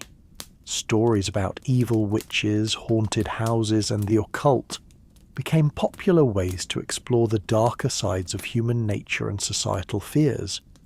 Interestingly, the idea of witches also found a new voice in the feminist movement. Women's roles in society were being increasingly scrutinized in the 19th century, and the witch figure became a symbol of resistance for women who felt oppressed by the patriarchal norms of the time. In the years leading up to the women's suffrage movement, witchcraft and the figure of the witch were sometimes reclaimed as symbols of female empowerment and autonomy. Some early feminist writers and activists, particularly in the New England area, used the image of the witch to reflect a rebellion against male authority and societal expectations, adding a new layer of significance to the historical image of the witch as a dangerous woman. By the end of the 19th century, the belief in witchcraft had become a cultural relic, fading into the background of a society increasingly focused on modernity and rational thought. However, the legacy of the witch trials, the witch hunts, and the superstitions surrounding witchcraft would continue to influence American culture and law for generations. Even as witchcraft was increasingly relegated to the past, the memories of the Salem Witch Trials and other witch hunts continued to shape American identity. The tragedy of the witch trials remained an important symbol of mob mentality, the dangers of fear-driven justice, and the ways in which society could turn against marginalized individuals. As America moved into the 20th century, the memory of witchcraft trials would be re-examined as a key part of the country's moral and legal evolution. The witch trials were no longer seen as actual events to fear, but as historical lessons about the dangers of groupthink, hysteria, and the abuse of authority. The 19th century marked a period of great change for the United States. As the country moved away from the superstitions of its colonial past, it embraced new ideas grounded in science, reason, and individual rights. Witchcraft, once seen as a real threat, gradually became a relic of a bygone era, pushed to the fringes by the growing influence of rationalism and the changing religious and social landscape. Despite this decline, the legacy of witchcraft and its cultural significance would remain important throughout American history, resurfacing in literature, folklore, and even feminist discourse. By the end of the century, the witch was no longer a figure to be feared, but a symbol of historical injustice and resistance, a reminder of a time when reason was too often overlooked in the pursuit of justice. The 20th century marked a dramatic shift in how witchcraft was viewed, as it experienced a revival in various forms, both in popular culture and among those seeking alternative spiritual practices. This resurgence came at a time when the United States and much of the Western world were grappling with rapid social changes, the rise of new religious movements, and an increasing interest in the mystical and the occult. In this chapter, we'll explore the ways in which witchcraft re-entered the public consciousness, the emergence of neo-pagan movements like Wicca, and how popular culture played a significant role in reshaping the image of the witch, from evil sorceress to empowered practitioner. We will also examine the connections between witchcraft and feminism, as well as how the witch came to represent a figure of liberation, resistance, and mystical power in the modern world. While witchcraft may have faded from public consciousness in the late 19th century, the early 20th century saw a renewed interest in occult practices and esoteric spirituality.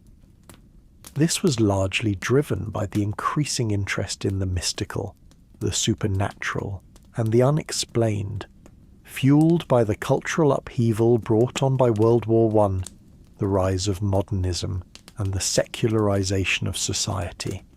One of the most significant factors contributing to the revival of witchcraft was the Theosophical Society, founded by Helena Petrovna Blavatsky and Henry Steele Olcott in the late 19th century.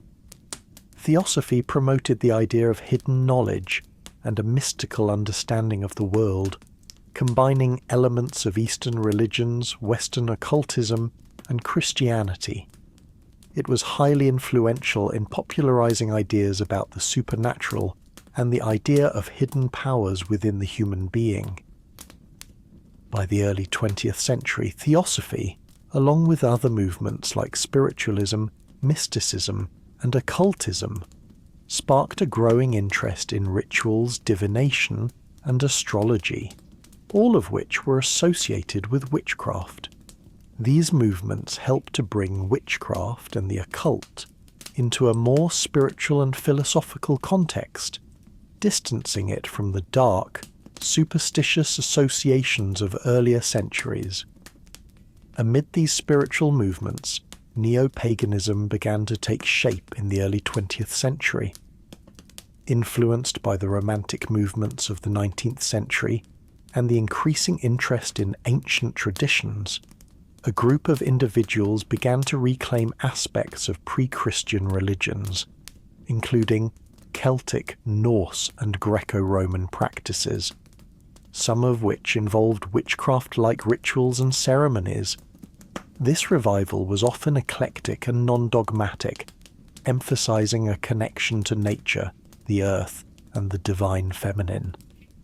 The Gardnerian tradition of witchcraft, founded by Gerald Gardner in the 1950s, was particularly influential in shaping the modern practice of Wicca and the broader neo-pagan movement. Gardner's work brought a sense of ritualized structure to witchcraft, and his teachings emphasized a dualist worldview, with both god and goddess worshipped as equal forces in the universe. This made witchcraft more accessible and acceptable to those seeking a spiritual path that wasn't tied to traditional religions. One of the most significant shifts in the 20th century was the reclamation of witchcraft by feminist movements. Throughout history, the image of the witch had been tightly bound to notions of female power, marginalization, and oppression. In the modern era, many women began to see the witch as a symbol of empowerment, reclaiming an identity that had once been used to vilify them.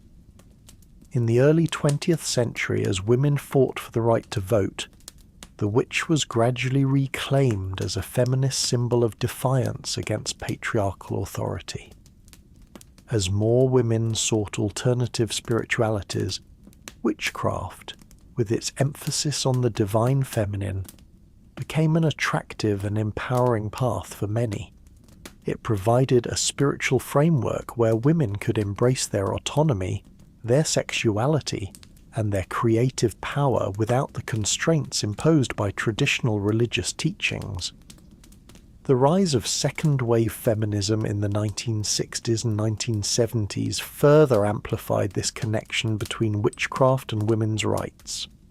Writers and activists such as Gloria Steinem and Marilyn French celebrated the witch as a figure of resistance against male-dominated society, linking witchcraft to a broader revolution in gender relations and the push for female liberation. One of the key ways in which witchcraft became associated with feminism was through the practice of Wicca. Founded by Gerald Gardner, Wicca placed a strong emphasis on the worship of the goddess, and its rituals and spiritual beliefs were rooted in nature and the cycles of the earth. This made Wicca particularly appealing to women who were looking for a religious practice that honored their innate power, their connection to the earth, and their ability to create and destroy life. Many early Wiccan practitioners were women who had long been drawn to the idea of reclaiming their spiritual heritage as witches. The feminist movement embraced these ideas, and in the 1970s and 1980s, Wicca became a popular form of feminist spirituality that combined ritual, empowerment, and self-expression. The belief that women could tap into ancient wisdom and healing powers through their own spiritual practices was revolutionary for many. As witchcraft and the occult grew in spiritual significance, they also made their way into the world of entertainment and popular culture.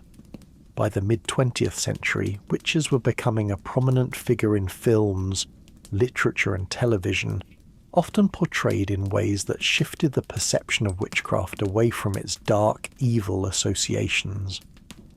The portrayal of witches in film and television evolved significantly in the 20th century.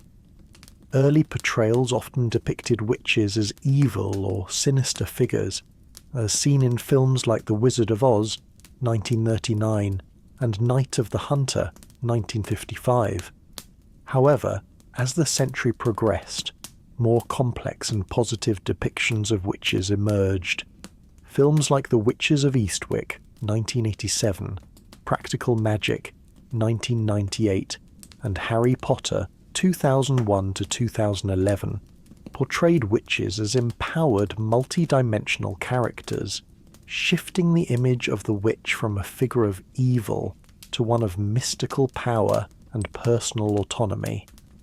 Television shows such as Bewitched, 1964 to 1972, and Charmed, 1998 to 2006, helped further popularize the idea of the witch as a charming, relatable figure who could balance family life with their magical abilities. These portrayals helped solidify the idea of witches as symbolic figures of personal empowerment, independence, and resilience. Perhaps the most influential modern representation of witches came through J.K. Rowling's Harry Potter series. While the books and films focus on a fictional world of wizards and witches, they also provide a modern interpretation of witchcraft that emphasizes themes like friendship, loyalty, and the struggle between good and evil. The popularity of the series helped demystify witchcraft and introduced a new generation of fans to the idea of witches as both heroes and complex individuals. The late 20th century saw the rise of a New Age movement that blended elements of witchcraft, paganism, and occult traditions with modern spiritual practices. The growing interest in the mystical and the occult during this time also contributed to the resurgence of witchcraft as a spiritual practice. This movement, often intertwined with the rise of New Age healing, astrology, and crystals, helped establish witchcraft as a valid alternative to conventional religious practices. By the end of the 20th century, the internet provided new platforms for the dissemination of witchcraft and occult practices. Websites, blogs, and social media platforms enabled practitioners to share their knowledge, experiences, and rituals. Online communities began to form around different traditions, including Wicca, neo-paganism, and Satanism, helping to create a sense of global interconnectedness among those who practiced witchcraft. The 20th century marked a period of transformation in the understanding and perception of witchcraft. From a feared superstition in the 19th century to a symbol of empowerment, rebellion, and spirituality in the 20th century, witchcraft came to embody new cultural meanings. Whether through the feminist reclamation of the witch figure, the popularization of neo-paganism, or the portrayal of witches in popular media, witchcraft underwent a significant evolution, ultimately finding a place in the modern spiritual landscape. The 21st century has seen the continued evolution of witchcraft, particularly with the rise of social media and the increasing interest in spirituality outside traditional religious frameworks. Modern witches are reclaiming their identity, embracing both personal empowerment and a strong sense of activism. They are no longer just secluded practitioners, but a global community of individuals who identify with witchcraft as a spiritual path, political statement, and cultural force.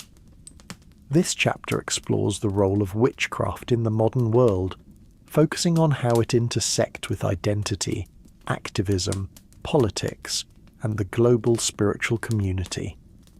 We will also examine how contemporary witches continue to challenge societal norms, push for social justice, and promote ecological activism, while maintaining a deep connection to the ancient magical traditions that have always been at the heart of witchcraft.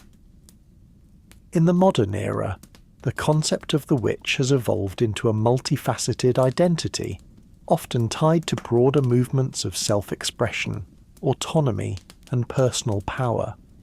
For many people today, particularly those from marginalized groups, witchcraft is a way to reclaim power and autonomy that has been historically denied. The witch has long been a symbol of female empowerment, but in the 21st century, the figure of the witch is no longer exclusively female. More and more, individuals of various gender identities, including non-binary, genderqueer, and transgender people, are embracing witchcraft as a way to express their authentic selves. For these individuals, witchcraft offers a pathway to connect with personal power in a society that may have marginalized their identities. For example, queer witches often embrace witchcraft as an alternative to the binary and traditional norms of religion, allowing them to explore their identities beyond the constraints of mainstream society. Through rituals, spells, and the exploration of divine forces, queer witches are able to create spaces that are both affirming and empowering, using witchcraft to craft a world where they are free to be fully themselves. For many practitioners today, witchcraft is a deeply personal journey of spiritual self-discovery. Unlike the dogmatic structures of many religions, modern witchcraft offers a fluid and inclusive approach to spirituality. There is no one right way to practice, which gives individuals the freedom to find their own path. Whether practicing Wicca, hedge witchcraft, eclectic witchcraft, or another tradition, witches today are actively engaged in creating spiritual practices that honor their individuality and personal beliefs. Social media platforms like Instagram, TikTok, and YouTube have provided modern witches with a space to share their experiences, rituals, and knowledge, connecting individuals across the globe. Online communities now serve as platforms for learning, exploration, and self-empowerment, where witches can find support and affirmation from others who share their spiritual path. The modern witch is increasingly tied to activism and social justice movements, using witchcraft not only as a spiritual tool but as a way to resist oppression, fight injustice, and create a more equitable world. Witchcraft is being used to advocate for the marginalized and amplify causes such as racial justice, feminism, LGBTQ+ rights, and climate action. Witchcraft has long had a history of political activism. In the 20th century, witches were associated with the feminist movement and labor rights. In the 21st century, witches are increasingly engaged in issues of global inequality, environmental destruction, and human rights. Some modern witches engage in what's known as political witchcraft, using their rituals, spells, and energy to influence political and social change. Spell work can be focused on manifesting justice, equality, and change, or it can be used to challenge oppressive systems of power, such as the patriarchy, capitalism, or systemic racism. Notable activist witches, like those involved in the Number Hex the Patriarchy movement or Black Witch Coven, see witchcraft as a tool for social transformation.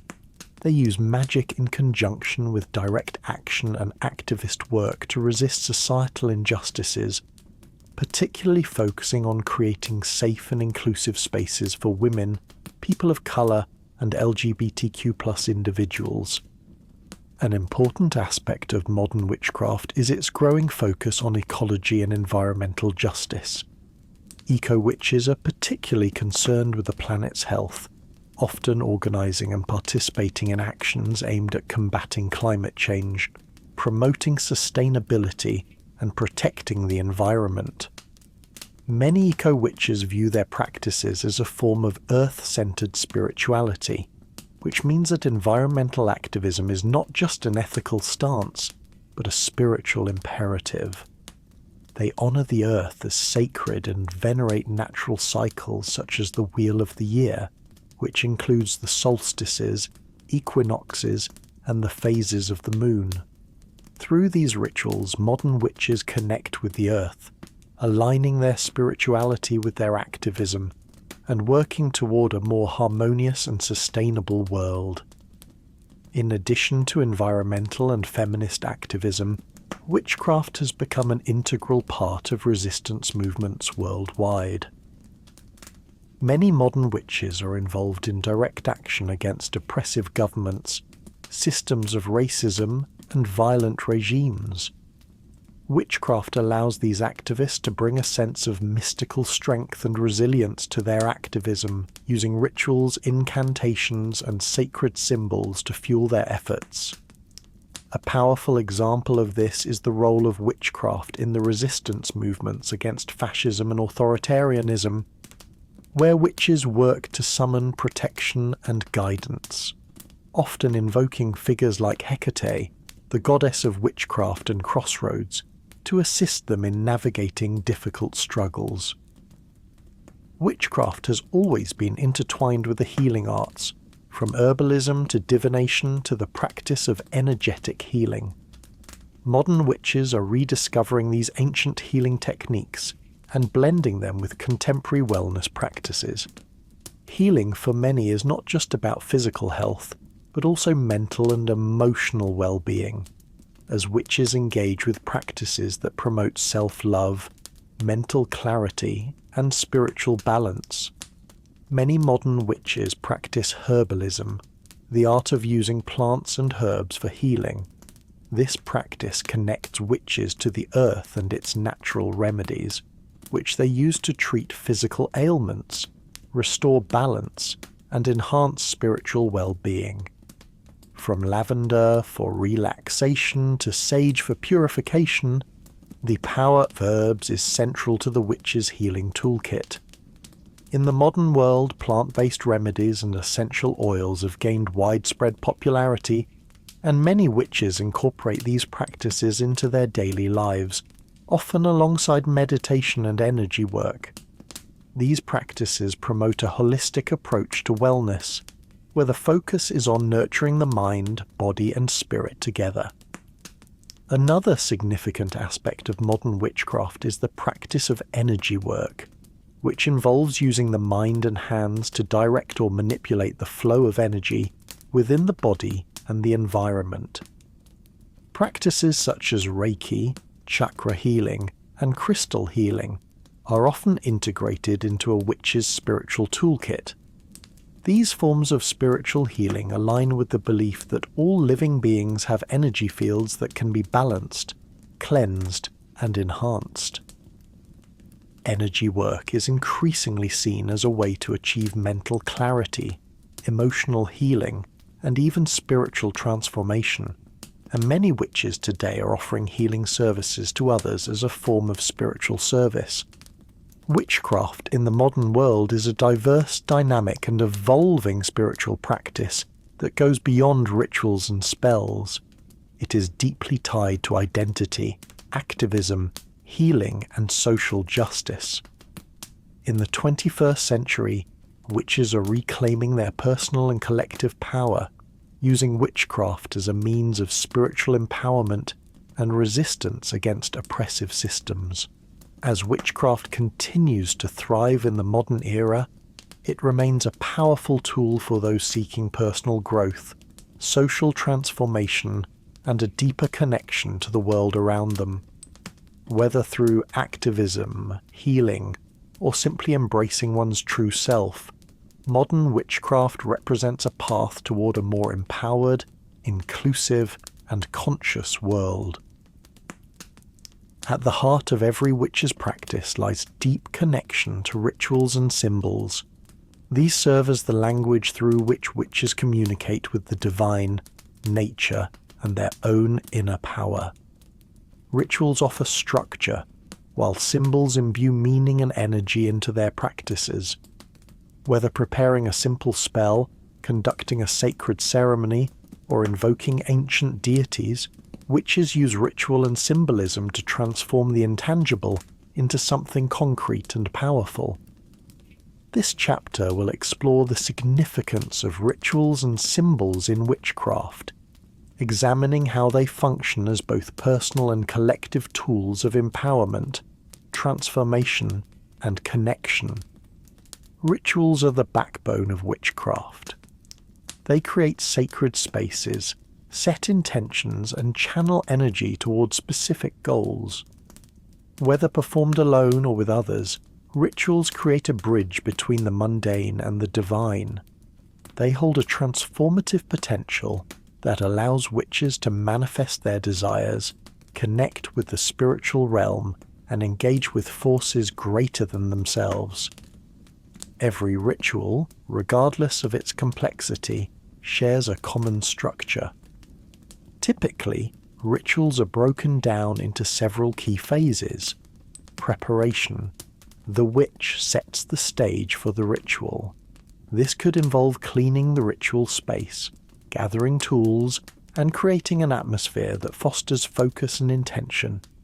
This step is crucial because it signals the witch's mind and body that they are about to enter a sacred space. Circle casting. In many traditions, witches cast a circle to create a protective barrier between the material world and the spiritual realm. This circle serves as a sacred container, where all energy is directed toward the intended purpose of the ritual.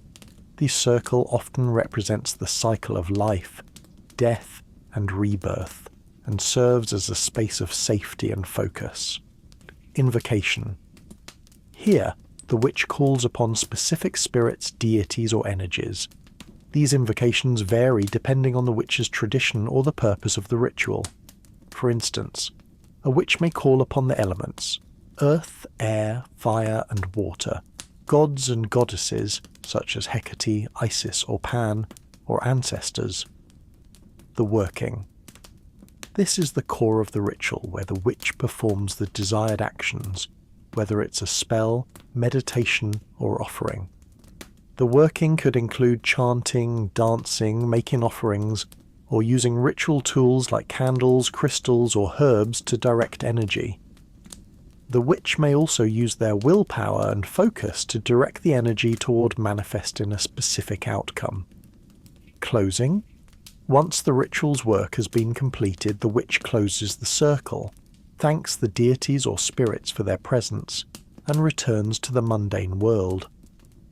This is also the time when the witch might reflect on the experience and allow the energy of the ritual to settle.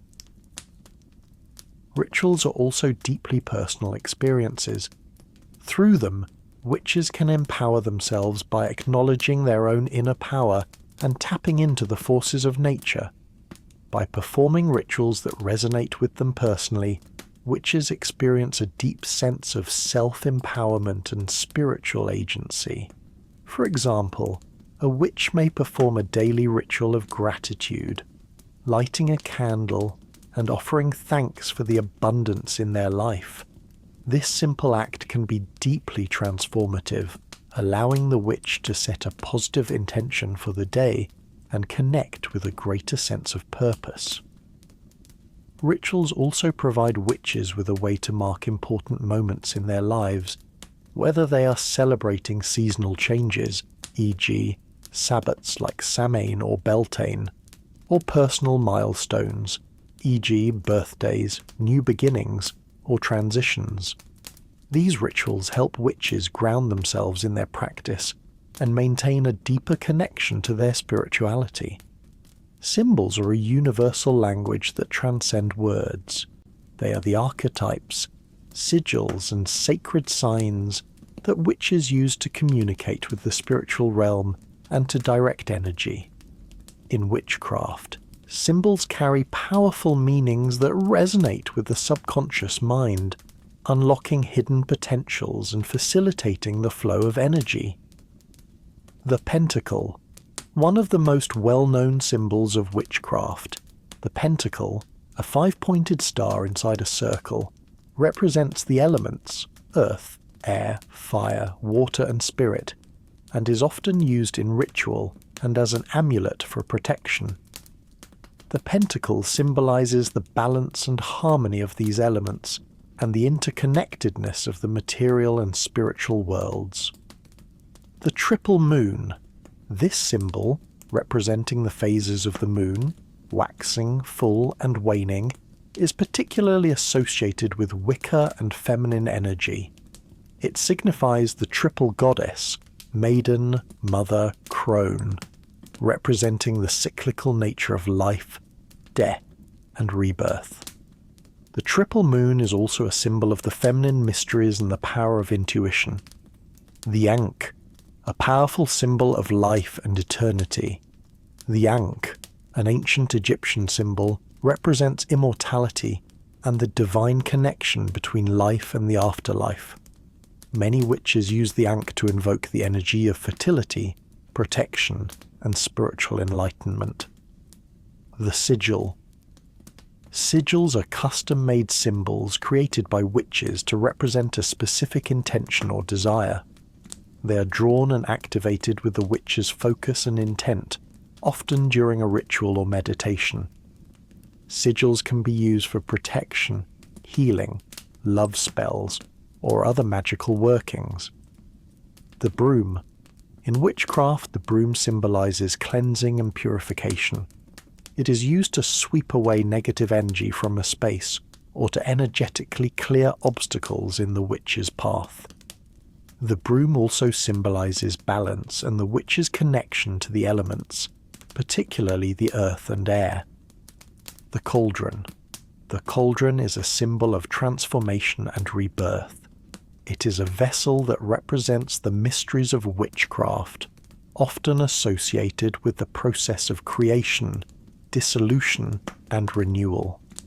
In many traditions, the cauldron is where the witch brews potions or performs divination. Symbols are not just abstract ideas, they have tangible power in witchcraft. Witches incorporate symbols into their rituals to amplify their intentions. For instance, a witch may draw a pentacle on a piece of parchment and use it as a focus for a spell, or they may carry a sigil as a talisman to protect themselves. These symbols, charged with the witch's energy, serve as conduits to the spiritual realm, enhancing the effectiveness of the ritual. In addition to personal symbols, witches often use universal archetypes such as the Wheel of the Year, the Yin and Yang, or animal familiars to guide their work. These archetypes are rich with symbolic meanings that resonate across cultures and are often used to invoke specific energies or deities during rituals. Color magic and symbolism. Colors also carry powerful symbolic meanings in witchcraft, with each color associated with different energies as tensions. For instance, red, passion, love, strength, and vitality. Black, protection, banishing, and mystery. White, purity, healing, and spiritual enlightenment. Green, growth, abundance, and healing. Purple, spirituality, psychic power, and transformation. Witches may choose candles, cloths, or other ritual tools based on these color associations to align with their intention and amplify the energy of the ritual. In everyday practice, rituals and symbols work in tandem to help the witch create a powerful, energetic shift. A witch may begin a ritual by cleansing the space with the symbolic broom, cast a protective circle using the pentacle, and invoke a deity using a symbolic sigil. The combination of these elements creates a dynamic experience, merging intention, energy, and spiritual focus. For example, a witch performing a love spell may choose to use a red candle, roses, and a heart-shaped sigil to channel energies of attraction and passion. They would then engage in a ritual, drawing upon the power of these symbols to manifest the desired outcome. Rituals and symbols are integral to the practice of witchcraft. They serve as tools for witches to connect with the divine, manifest their intentions, and navigate the spiritual world. Through ritual, witches create sacred spaces where they can direct energy, while symbols act as potent conduits for communication with the unseen forces that shape our lives. Whether performing a simple daily ritual or conducting a complex magical working, witches use rituals and symbols to empower themselves and transform their reality. As witches continue to innovate and adapt their practices, rituals and symbols remain a core aspect of their craft, ever evolving yet timeless in their power and significance. Witches have always worked with tools, both material and spiritual, to channel their intentions, focus their energy, and connect with the mystical forces of the universe. These tools are more than just physical objects. They are extensions of the witch's will and act as a bridge between the mundane and the magical. Whether a simple wand or a complex altar, each tool serves a specific function, allowing the witch to manifest their desires and tap into the elemental forces that shape the world. In this chapter, we'll explore the various tools witches use in their practice, how they are imbued with intention, and how each one can amplify a witch's power. From the humble cauldron to the sacred athame, every tool has a purpose in the witch's craft. While different traditions may emphasize different tools, there are a few that are considered essential in the craft of most witches. These tools, when used with purpose and care, can help focus the witch's mind and enhance their spiritual work. The athame is one of the most iconic tools in a witch's arsenal. This ceremonial blade, typically double-edged and with a black handle, is used in rituals to direct energy. The athame is primarily a symbol of the element of fire, and is used to cut through the spiritual or energetic realms. While it may look like a weapon, the athame is never used for physical harm. Instead, it serves as a tool for cutting energetic cords, creating boundaries, and summoning or dispelling energies. It is often used in circle casting to carve out sacred space, or to invoke specific energies during a ritual. The wand is another quintessential tool in witchcraft. Typically made from wood, it symbolizes the element of air, and is used to direct energy in a focused, purposeful way. Wands can vary greatly in appearance and function, but they are most commonly used for casting spells, cleansing spaces, and invoking deities. Witches use their wand to activate symbols, trace sigils in the air, or channel their willpower during spell work. The wand is a tool of manifestation, allowing witches to visually and physically represent their intention as it flows into the universe. The cauldron has deep historical significance, representing the mysterious and transformative aspects of witchcraft. It is a tool of alchemy, capable of holding both physical and spiritual transformation. Traditionally, cauldrons were used to brew potions, but they also hold symbolic meanings tied to the element of water and the womb, both of which represent creation, death, and rebirth. In modern witchcraft, cauldrons are used for a variety of purposes, such as making herbal infusions, burning incense, or creating a sacred fire. Some witches also use them for divination, scrying into the depths of their inner wisdom. The cauldron symbolizes inner transformation and manifestation, the place where raw ingredients are combined and transmuted into something powerful. The chalice, or ritual cup, represents the element of water and the feminine principle. It is used to hold liquids during ritual, often water, wine, or other sacred brews. The chalice is a symbol of nourishment, both physical and spiritual, and is often associated with the Holy Grail in Western magical traditions. In many witchcraft practices, the chalice is used in the drawing down of the moon, where a witch drinks from the chalice as part of an offering to the goddess or other deities. The act of drinking from the chalice symbolizes the witch's connection to the divine feminine, the moon, and the cycle of life. The pentacle is one of the most commonly used symbols in witchcraft. It is a 5-pointed star enclosed in a circle, often used to represent the 5 elements: earth, air, fire, water, and spirit. The pentacle is frequently used as a tool for protection and manifestation. Many witches use the pentacle as an altar tool or carry it as a talisman to protect themselves and direct energy.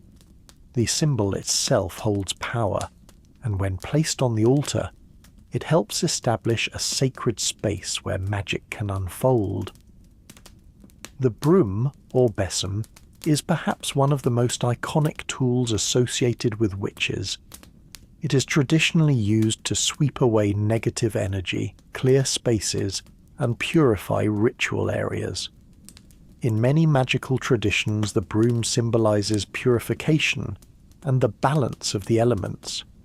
While its primary use is in cleansing, the broom can also serve as a tool for spiritual flight or journeying, allowing the witch to transcend the material plane and explore the mystical realms.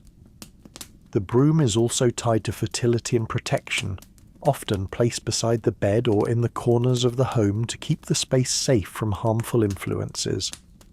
The bell is a tool used for raising vibrations and calling attention to sacred spaces. The sound of the bell can clear stagnant energy, lift the spirit, and help focus the witch's mind during rituals. In some practices, bells are rung to summon deities, mark the beginning or end of a ritual, or announce the arrival of magical working. The bell symbolizes the connection to the divine and the sound of the cosmos, reminding the witch that magic is a living, breathing force. While these tools are often universal across witchcraft traditions, one of the most important aspects of a witch's practice is the personal connection to their tools. A witch may use their wand, athame, or cauldron in ways that are unique to their practice, always infusing each tool with their own intentions, energy, and personal touch. When a witch acquires a new tool, it is often essential to cleanse and charge the object with energy before use. This can be done through various methods, including smudging with sage, placing the tool under the light of the full moon, or anointing it with oils that align with the witch's intent. To charge a tool, the witch will usually focus on the purpose the tool will serve. For example, if a witch is preparing their wand for spell work, they may visualize the wand channeling energy through them and into the world. This process allows the tool to become a sacred instrument through which magic flows. Once charged, many witches choose to bless their tools, formally acknowledging their sacred purpose. This can be done with words, songs, or prayers, often invoking deities or elemental forces to bless the object and align it with the witch's highest good. This blessing serves as an agreement between the witch and the tool, symbolizing that the tool will be used with intention, respect, and care. Some witches choose to craft their own tools, infusing them with personal significance and intention from the very beginning. This could involve carving a wooden wand from a tree that holds special meaning, or creating a handmade pouch to carry ritual herbs or crystals. By crafting their own tools, witches create a deeply personal and sacred connection to the object, imbuing it with their unique energy and magical signature. Caring for a witch's tools is just as important as acquiring them. Just as one would care for a sacred object, a witch's tools should be regularly cleaned, charged, and treated with reverence. This practice ensures that the tools remain effective, empowered, and aligned with the witch's energy. Magical tools can pick up negative energy over time, particularly when used frequently in rituals or spell work. To cleanse them, a witch may use methods such as smudging with sage or palo santo, running water over the tool, especially for tools associated with water, burial in the earth to release any accumulated energy, placing them in the moonlight, or charging them with sunlight to refresh their energy. How a witch stores their tools is another way of ensuring their longevity and effectiveness. Tools should be kept in a safe and sacred space, whether in a ritual box, an altar, or a special bag. Some witches use a dedicated shelf or altar totems, while others prefer to store their tools out of sight until they are needed for a ritual. A witch's tools are more than just physical instruments. They are extensions of the witch's soul and willpower. Each tool serves a specific function, aiding the witch in channeling energy, manifesting desires, and connecting with the spiritual world. By treating these tools with respect, care, and intention, a witch can cultivate a deeper relationship with their practice and harness the full potential of their craft. The tools of witchcraft are not just objects to be used, they are sacred allies on the witch's path, each one empowered with its own symbolism, energy, and purpose. Through these tools, the witch can bring magic into the world, shape their reality, and connect with the universe on a profound spiritual level. Rituals are the heart of witchcraft. They are the acts of magic and ceremony that allow witches to connect with the unseen forces of the universe. Whether performed under the full moon, during the changing of the seasons, or in response to a specific need, rituals serve as the witch's method for tapping into the power of intention and manifestation. A ritual can range from simple and personal to complex and communal, but all share the common goal of creating a sacred space where the witch can focus their energy, invoke divine powers, and bring about change. In this chapter we will explore how witches craft and perform rituals, from daily practices to seasonal celebrations, and how ritual can be used to empower, transform, and heal. Every ritual has its own structure, but there are key elements that most rituals share. These components help the witch to focus their intent, ground themselves in the present moment, and create a space for magic to unfold. Before any ritual can begin, a witch must create a sacred space, an area where the energies of the ritual can flow freely and without interruption. This space is often referred to as a circle or container, and it serves as both a physical and energetic boundary between the mundane world and the magical realm. Witches create sacred space in various ways. Casting the circle, the witch uses tools like the athame, wand, or even their own energy to trace a boundary around the ritual area. This circle acts as a protective shield, ensuring that the energies raised within it are contained and focused. Cleansing the space. Many witches begin by purifying the area with smudging, e.g., using sage or palo santo, ringing a bell, or sprinkling salt or water to clear any residual energies. This process helps prepare the space for the powerful magic to come. Marking the corners. Some witches mark the 4 cardinal directions, north, east, south, west, with candles, crystals, or other items to invoke the energies of the elements and the spirits of the directions. Each direction is typically associated with a specific element and deity, e.g., north with earth, south with fire. After creating sacred space, witches often call the quarters, the 4 cardinal directions and their corresponding elements.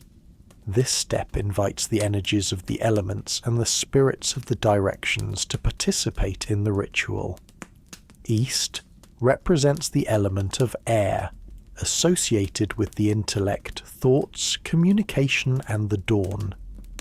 The East is often invoked to bring clarity and insight to the ritual. South represents the element of fire, associated with passion, action, willpower, and transformation. The South is invoked for energy, strength, and manifestation.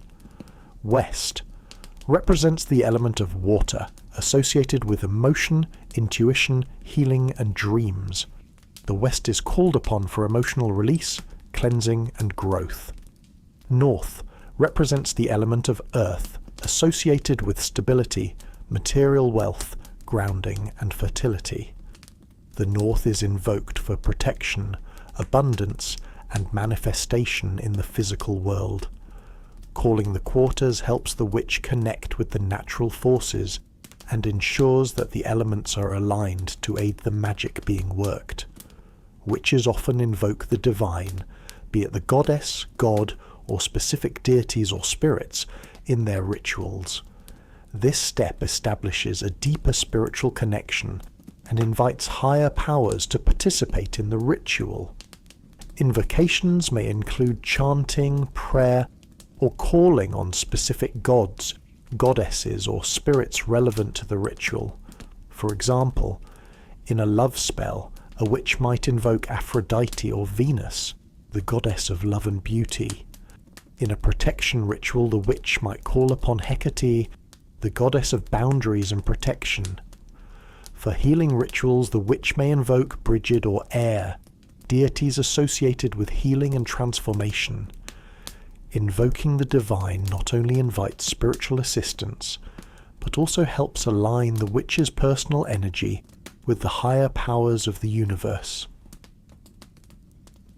The working is the core of the ritual, the point at which the witch focuses their intent and performs the necessary actions to manifest their desire. This could include spell casting. The witch may cast a spell using candles, herbs, crystals, or other magical tools to focus their intent. Chanting or singing. Repeating a chant or song raises energy and helps the witch focus their thoughts and intentions. Visualization. The witch may close their eyes and visualize their goal coming to fruition, whether it's healing, prosperity, or love. Symbolic actions. The witch may perform a physical act, such as writing their desire on paper and burning it, burying it in the earth, or placing it in a jar with herbs to bring about manifestation. The working should be done with full focus and concentration, as this is when the witch's energy is directed to create change in the material world. After the working has been completed, it is important to close the ritual properly to ensure that energies are grounded and the spaces return to normal. This is often done by thanking the divine. The witch expresses gratitude to the deities or spirits invoked during the ritual. Releasing the quarters. The witch closes the energies of the four directions by saying something like, "The circle is open but unbroken, so mote it be," dismissing the circle. The witch may trace the circle in reverse, or use a symbolic gesture to dispel the circle's energies, thus ending the ritual. Grounding. To avoid feeling unbalanced or scattered, the witch may ground themselves by eating or drinking something, or by placing their hands on the earth to return to the present moment. Properly closing the ritual ensures that no unwanted energies remain, and that the magic is released into the universe.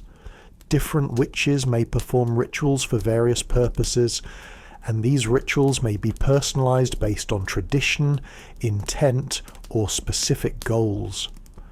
Let's look at some common types of rituals that witches perform in their practices.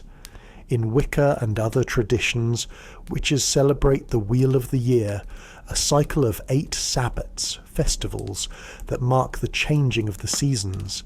These Sabbats are times for reflection, celebration, and connection to the earth. Some popular Sabbat rituals include Samhain, a time to honor ancestors, reflect on the past, and connect with the spirit world. Imbolc, a time of renewal, focusing on purification, creativity, and new beginnings.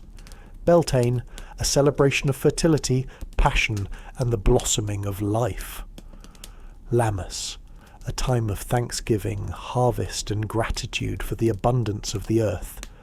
Seasonal rituals often involve honoring the natural cycles of life, death, and rebirth, and they help witches align themselves with the earth's rhythms. Many witches perform rituals specifically for healing, whether physical, emotional, or spiritual. These rituals often incorporate the use of herbs, crystals, and energy work to promote wellness. Common healing rituals include candle magic, lighting candles of specific colours, e.g. green for healing, blue for calm, to focus the witch's intent on health and healing. Crystal healing, using crystals such as amethyst or rose quartz to channel healing energy into the body or aura. Water rituals, using water to cleanse, heal, and purify the body or mind, often in a ritual bath or by sprinkling water around the home for protection and peace. Healing rituals can be deeply personal and are often used to transform suffering into strength. Protection rituals are performed to ward off negative energy, prevent harm, or create a shield around the witch, their home, or loved ones. These rituals may include cleansing rituals, smudging with sage or burning protective herbs to clear negative energy from a space or person. Binding spells, using cords, knots, or sigils to bind a person's harmful behavior or energy. Amulet crafting, creating protective talismans, often with specific symbols or words that represent safety and strength. Protection rituals are essential for keeping negative influences at bay and ensuring that the witch and their environment remain safe and secure. Witchcraft doesn't always require elaborate ceremonies. Many witches incorporate daily rituals into their lives to maintain a strong connection to their craft and the divine. These may include morning blessings, a simple ritual of gratitude to start the day, often involving lighting a candle, saying a prayer, or setting intentions. Meditation, a daily practice of quieting the mind and connecting to the spiritual realm.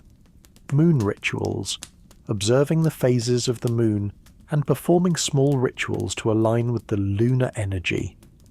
Divination, using tarot cards, runes, or pendulums to receive guidance from the spirit world. Daily rituals are a way to maintain a consistent spiritual practice, fostering ongoing growth, insight, and magical power. Rituals are the magic in witchcraft. They allow the witch to connect with the universe, channel energy, and bring about transformation. Whether it's a seasonal celebration, a healing ceremony, or a personal act of empowerment, rituals serve as a powerful tool for witches to manifest their desires and walk in alignment with the natural world. The witch, in all her forms, is a figure both feared and revered. She's been blamed for the harvest failing, for the storms that ruined crops, for the mysterious illness that swept through a town. Yet, the witch has also been a healer, a visionary, a protector of knowledge. Throughout history, she's been accused, misunderstood, and condemned. But in her resilience, in her defiance, she has always persisted. This final chapter is a reflection on the women accused of witchcraft during the Salem Witch Trials and the stories of witches throughout time. It is a tribute to their strength, their wisdom, and the ongoing legacy of the witch in modern-day culture. In the year 1692, the village of Salem, Massachusetts, became a crucible for fear, superstition, and hysteria. What began as a handful of girls claiming to be afflicted by witches quickly escalated into a mass panic, accusing dozens of women, men, and even children of witchcraft. In just a few short months, 20 innocent people were executed, many of them women, simply for being suspected of practicing witchcraft. The accusations were often absurd. A woman's sharp tongue, her knowledge of herbs, her tendency to keep to herself, or her refusal to conform to the expectations of a deeply patriarchal society. These crimes were enough to condemn a woman to death. But the real reason for the witch trials was not just fear of magic. It was fear of women themselves. Women who were seen as too powerful, too independent, or too outspoken were labelled as witches. The accused women of Salem became symbols of the dangers of challenging societal norms. Among the victims of the Salem witch trials were women like Sarah Good, a poor homeless woman, and Rebecca Nurse, an elderly woman known for her piety. Women like Tituba, an enslaved woman from the Caribbean, were also caught in the frenzy. Tituba's story is tragic not only because of the accusations against her, but because of the manipulation and coercion that led to her confession.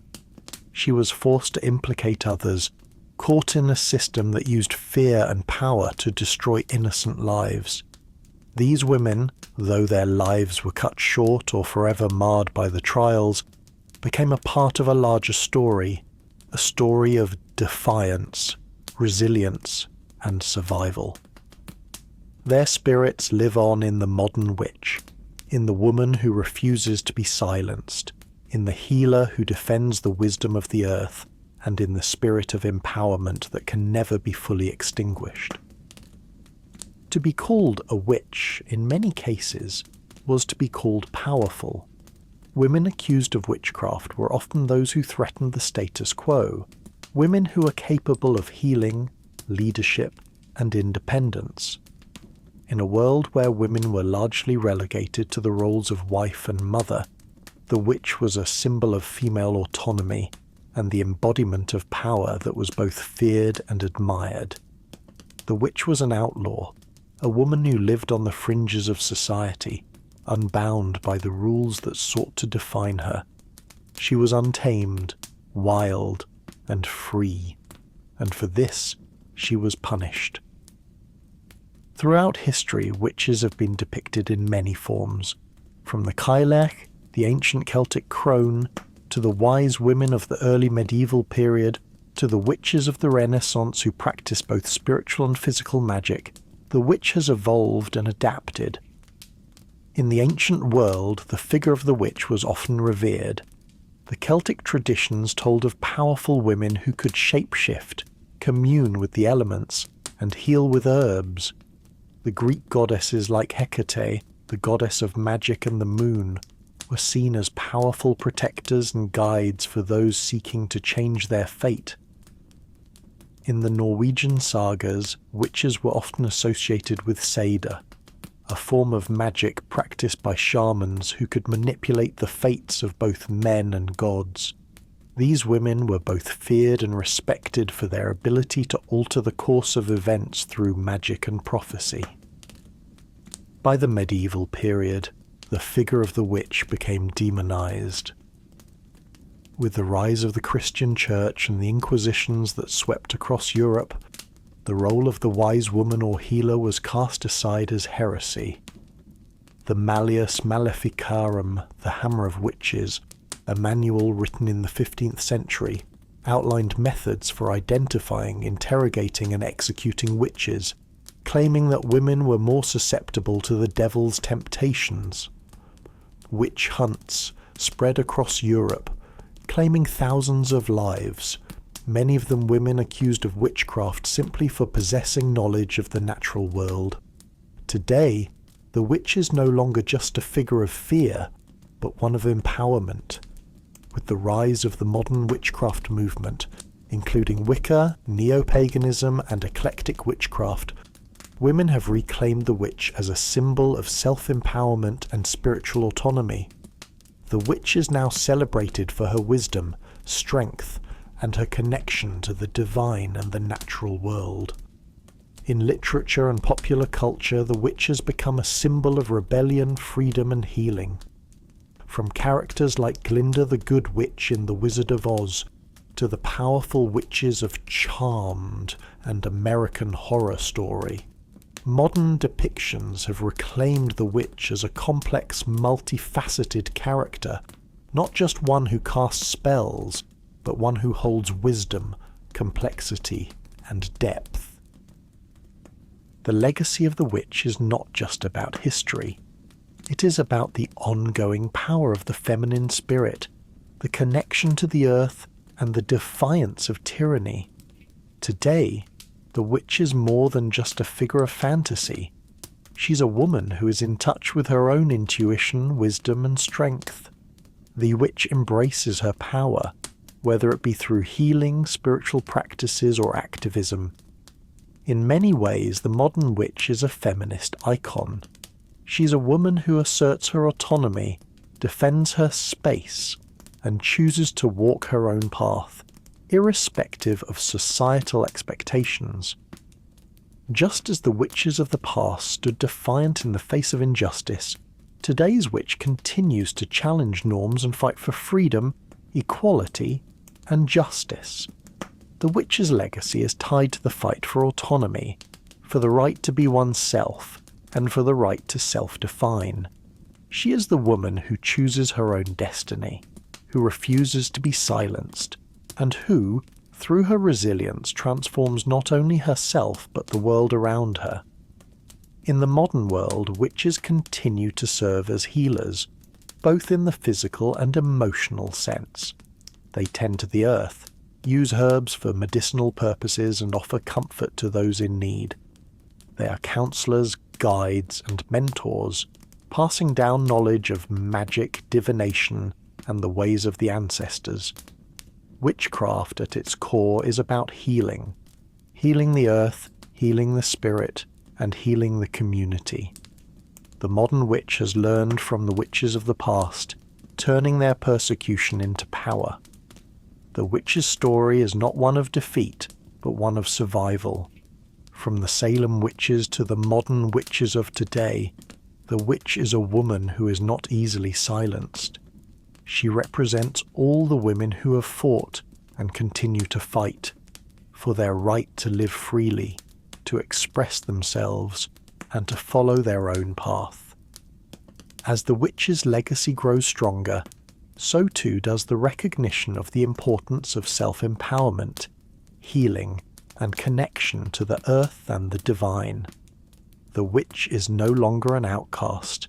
She is a force that has always been within us, waiting to be unleashed.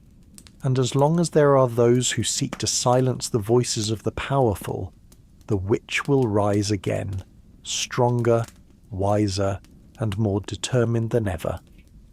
As we close tonight's chapter, we invite you to take a deep breath, reflect on the power of the women who have come before us, and the strength that lies within all of us. The witch has always been with us, both in myth and in reality, reminding us of the power we hold when we refuse to be silenced. Rest well, dear listeners. Let the stories of these remarkable women linger in your mind as you drift off to sleep, and may their strength and resilience guide you through your own journey. Thank you for joining us on this dark and fascinating journey into the unknown.